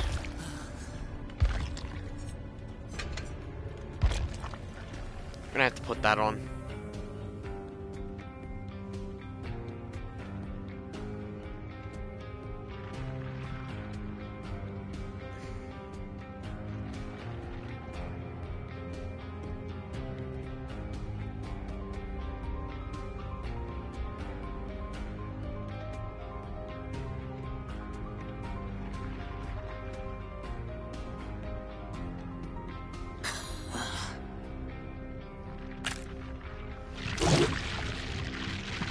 Okie dokie.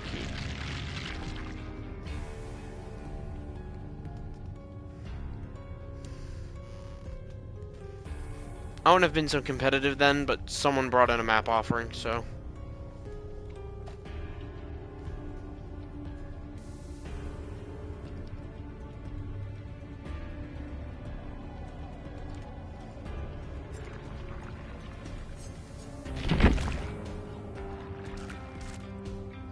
Sack it. That's another 200 grand.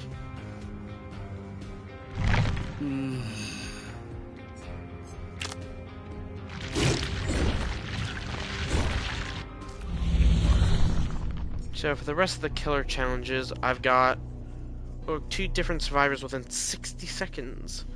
Do this 3 times. Ooh, damn. There's a little. Oh, sweet! Another knockout remix. That's nice. Kill the obsession 2 times by any means. Ooh. Earn 4 emblems of iridescent quality. Oh, that shouldn't be too hard.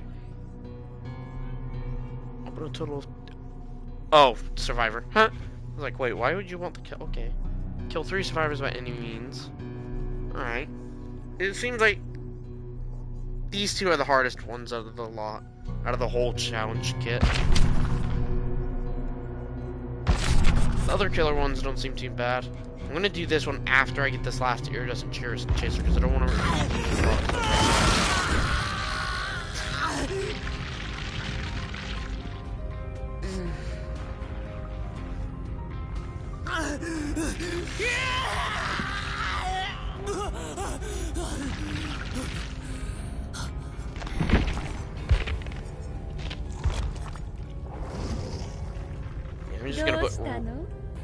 I'm just gonna put on Rize while I'm waiting for a lobby because I'm not listening to him screaming all the time.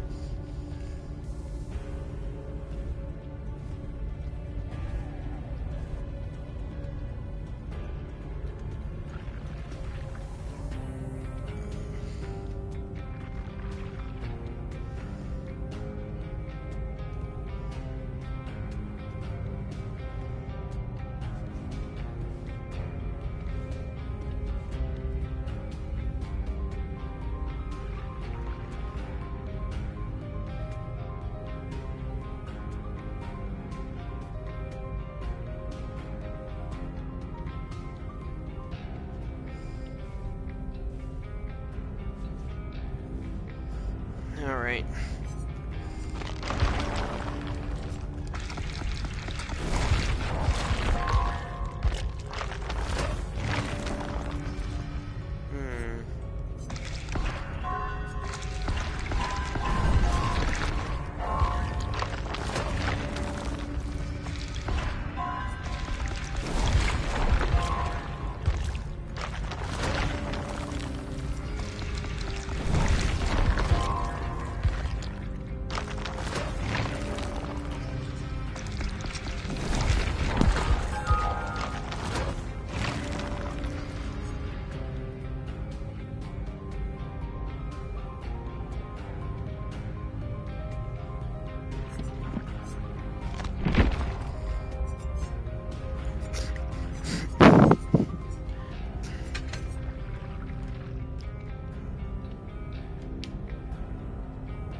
Oh yeah, that's right. I didn't read you guys to finish reading the bio for a kaneki.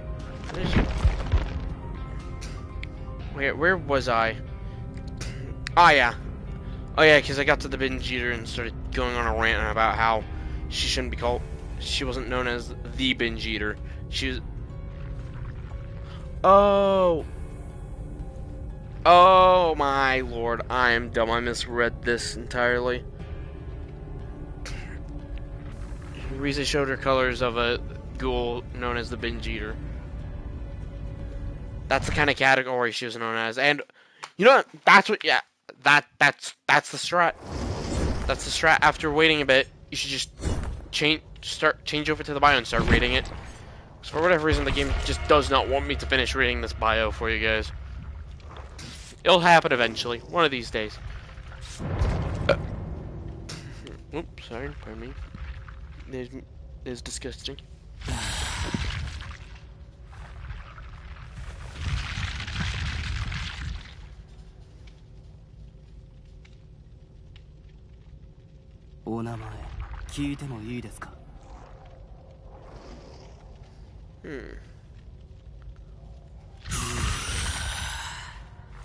Another beamer squad.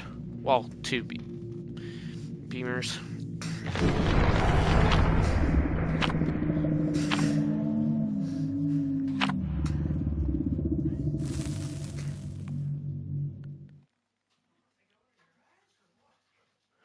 Do they not know no one ever brings Lightborn? Or who knows, some killers might do, but...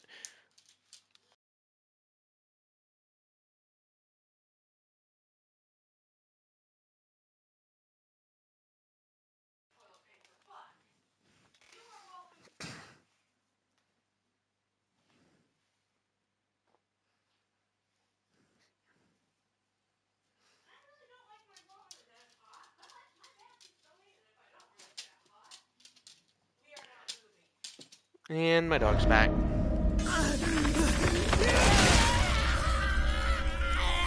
Oh, I've got my other dog with me now. Dog stream. Hi, Louie.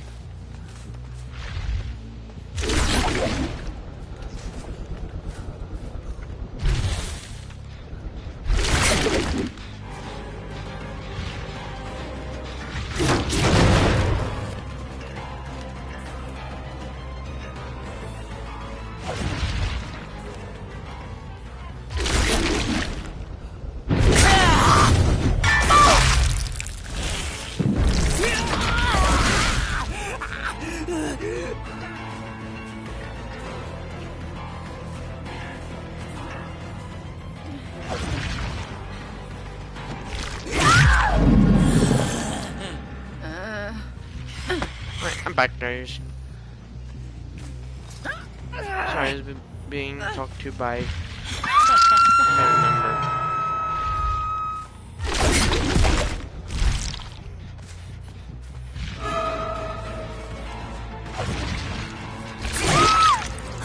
Really should have been running from the get-go.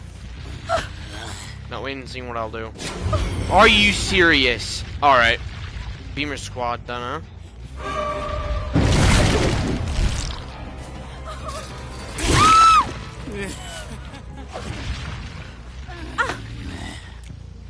This beamer saves it. Nope.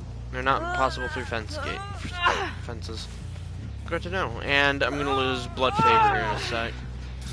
Because it's right in everyone's line of sight.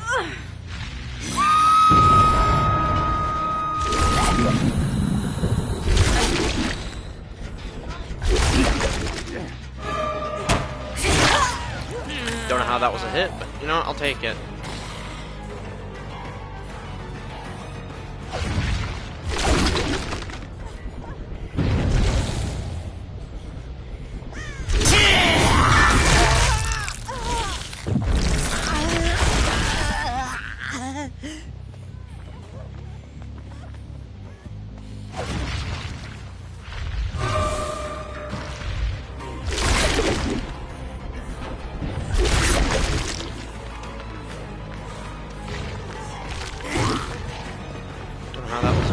But you know.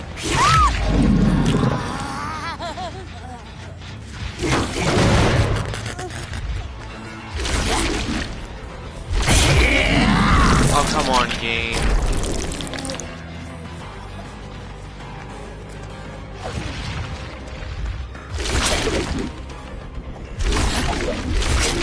Are you fucking real, game? Drop the pallet on me.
Never do backing up.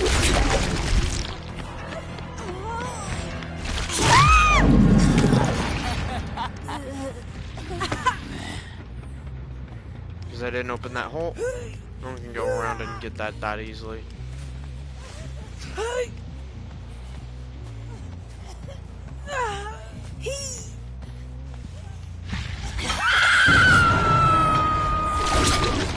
Hold on. I saw scratch marks.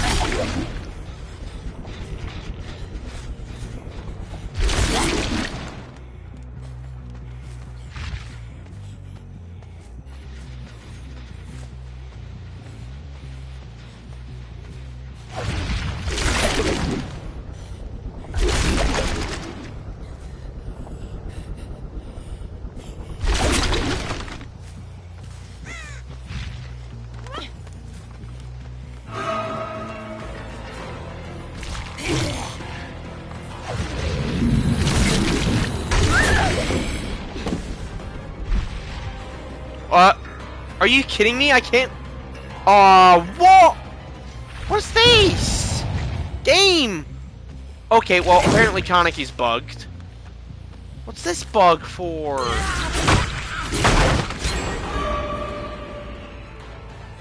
I can't. Okay, well. Well, that's just great.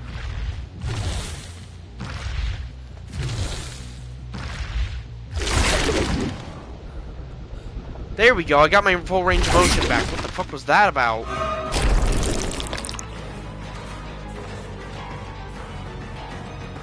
I started giving up hope then.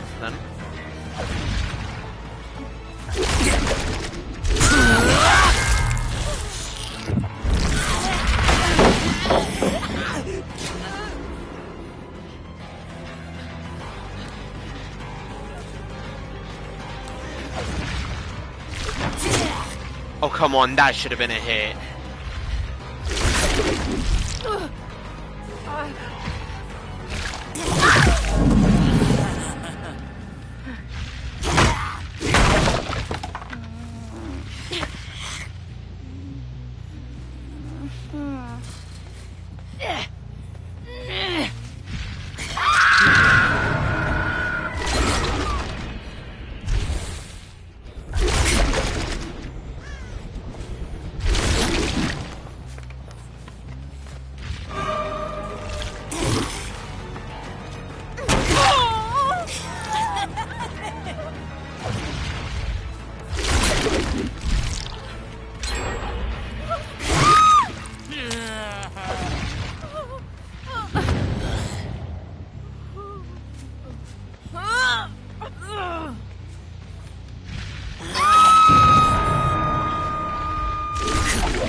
What's up with these random ass bits where I just...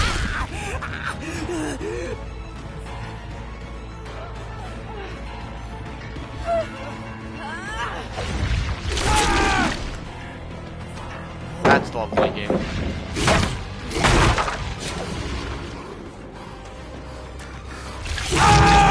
Nope.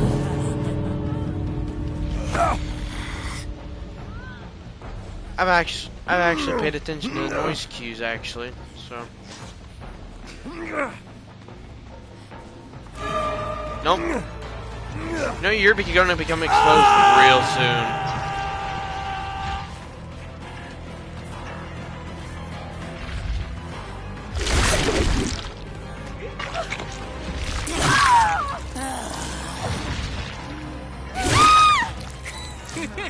Should have tried it.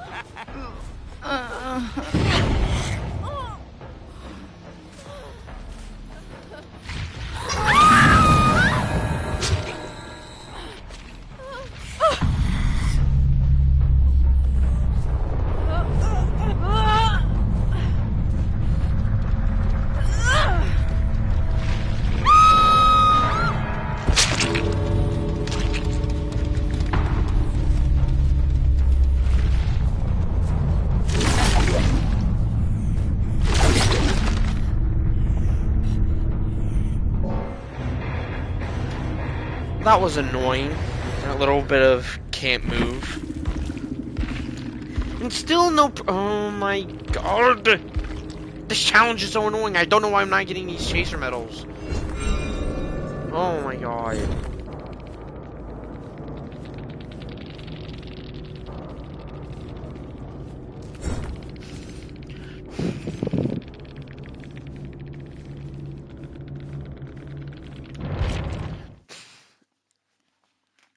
Oh, that was annoying. But that bit where I couldn't look left and right, that was annoying. No, that was the most annoying. Alright, back to Rize. Now, and also back to the bio.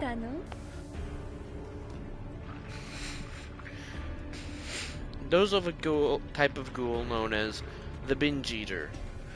She feasted on his flesh, nearly killing him, until a freak construction accident caused her demise, and nearly caused his as well. To save his life, doctors transplanted Rize's organs into kaneki. He survived the surgery, but something was wrong. Food lost its flavor, and a strange cravings dogged him. The life-saving surgery had made him part ghoul. Confused and afraid, he followed his instinct into an alley where he ran into Toka Kirishima, one of the staff members at Enteku. Shocked at his transformation, she brought him back to the cafe. He was surprised to learn that the staff at Enteku were ghouls. They took him under his wing. They took him under their wing and helping him adapt to his new reality. He learned how to fight with his newfound powers, how to deal with his urges to kill and eat human flesh, and how to stay one step ahead of the CCG.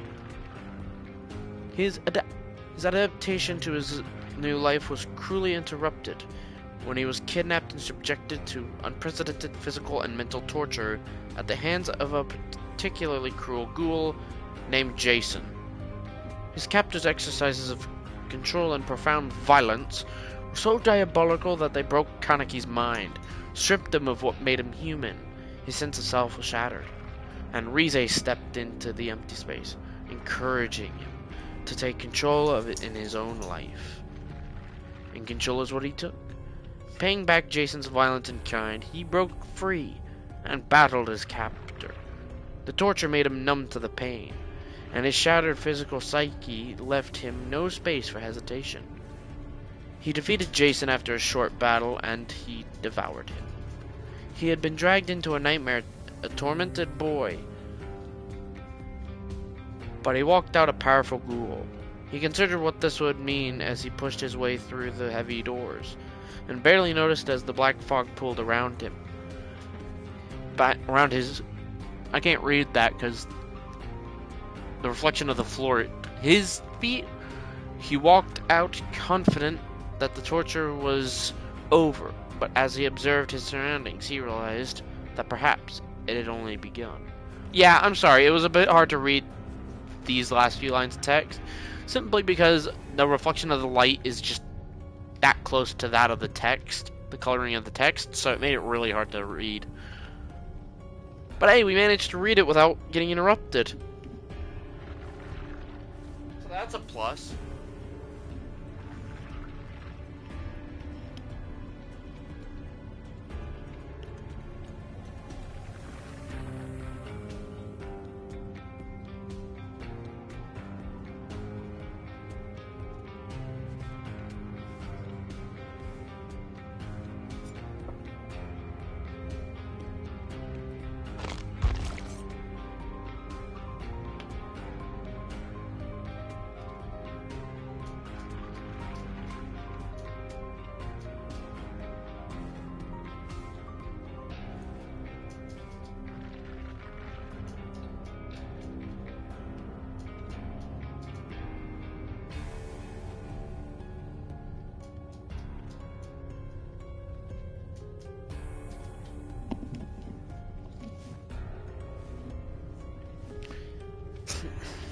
Anyway, time to more blood points.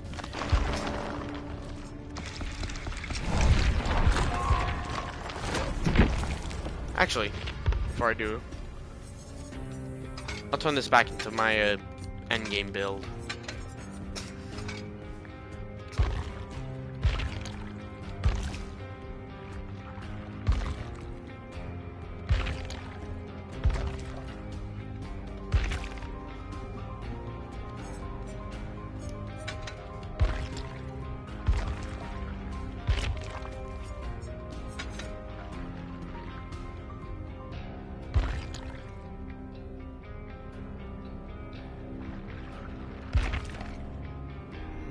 No way out.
Ah, there we go.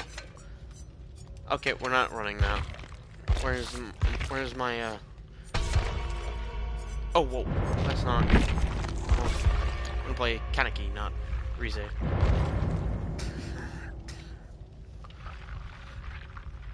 Dulce's Dilemma.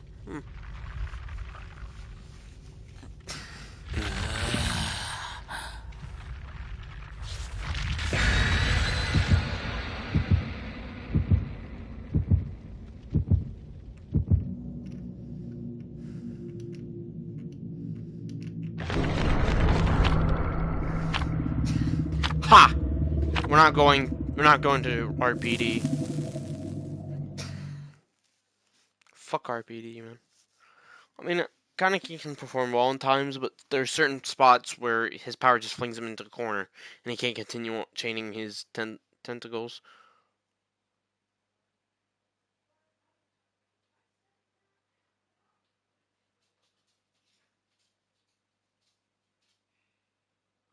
Watch, he'll still send us to RPD. Or the game. Or Hawkins again.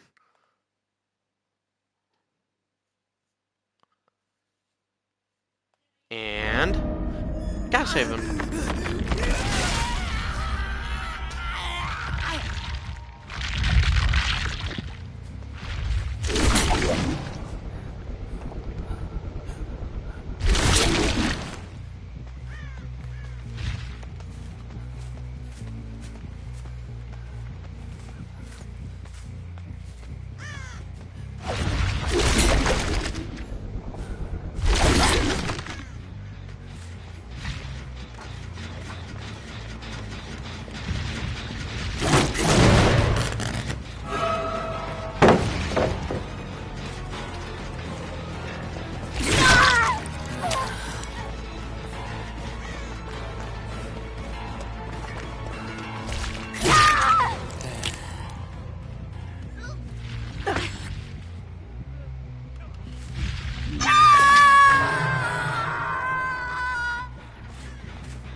Really? Someone's giving up.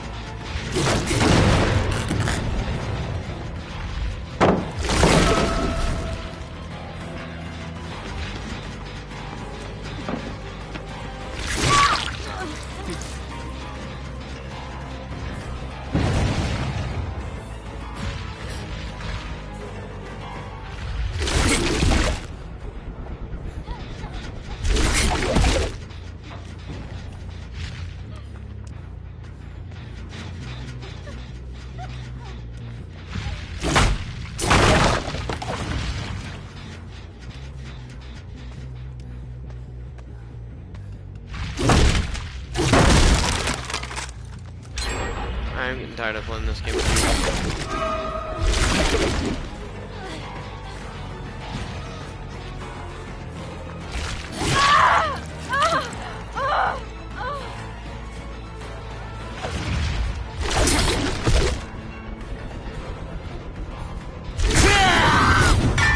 What is that range? That is impossible. That should not be a thing that happens here.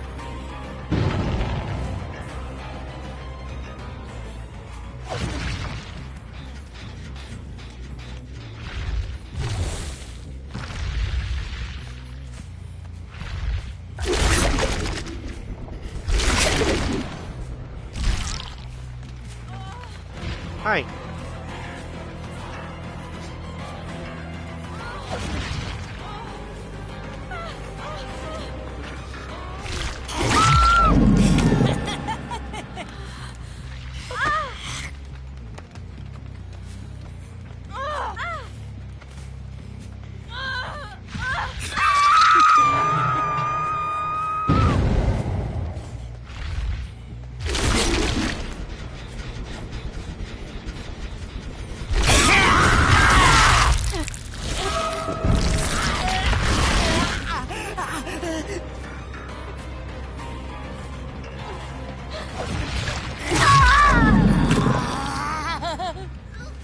Oh,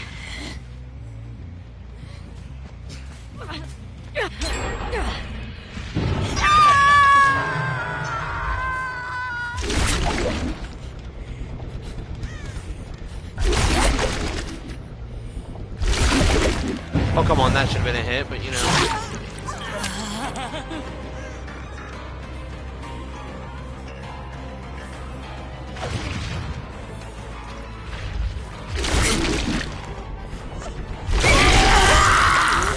I know it would have gone a guaranteed hit there, but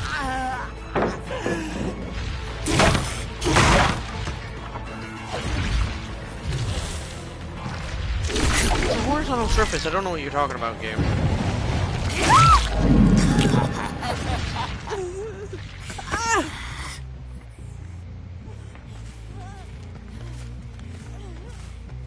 Yep, here we go.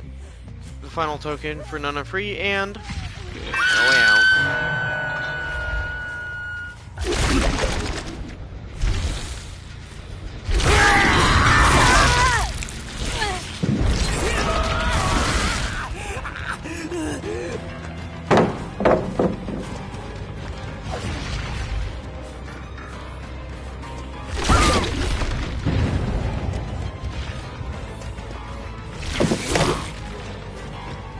Alright, you know, fuck it. I'm breaking this.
Just so I can keep my enraged mode up.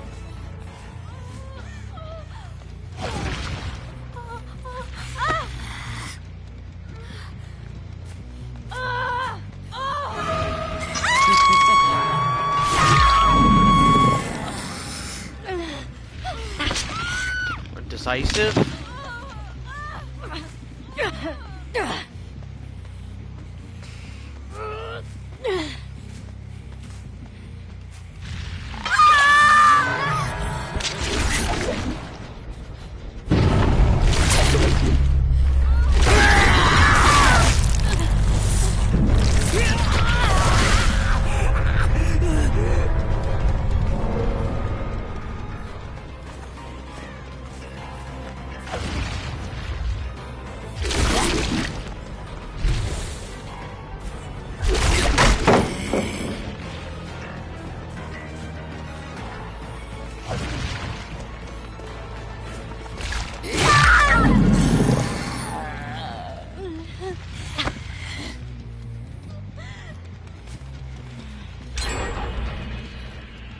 Hold on. Oh wait, there's still one more another survivor. What the hell?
Let me fucking. Oh my god. That's what I don't get. I'm aimed at a perfectly vertical surface.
What?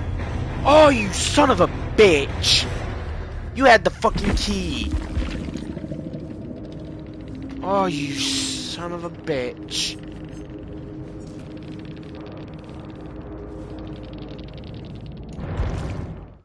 Oh, you son of a fucking bitch. I hate the key. And I still didn't get the challenge done. For fuck's sake. Ugh. This is so annoying. I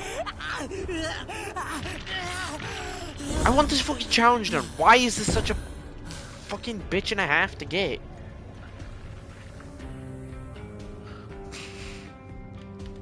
Oh. Alright guys, I'm just gonna end the stream here because I've not had anyone here in a minute. So I'm not gonna get this challenge done anytime soon. I will be live streaming Devil May Cry later, but for now, not later, Wednesday. I'll be live streaming Wednesday to Devil May Cry. Alright, see y'all in a bit. Bye bye.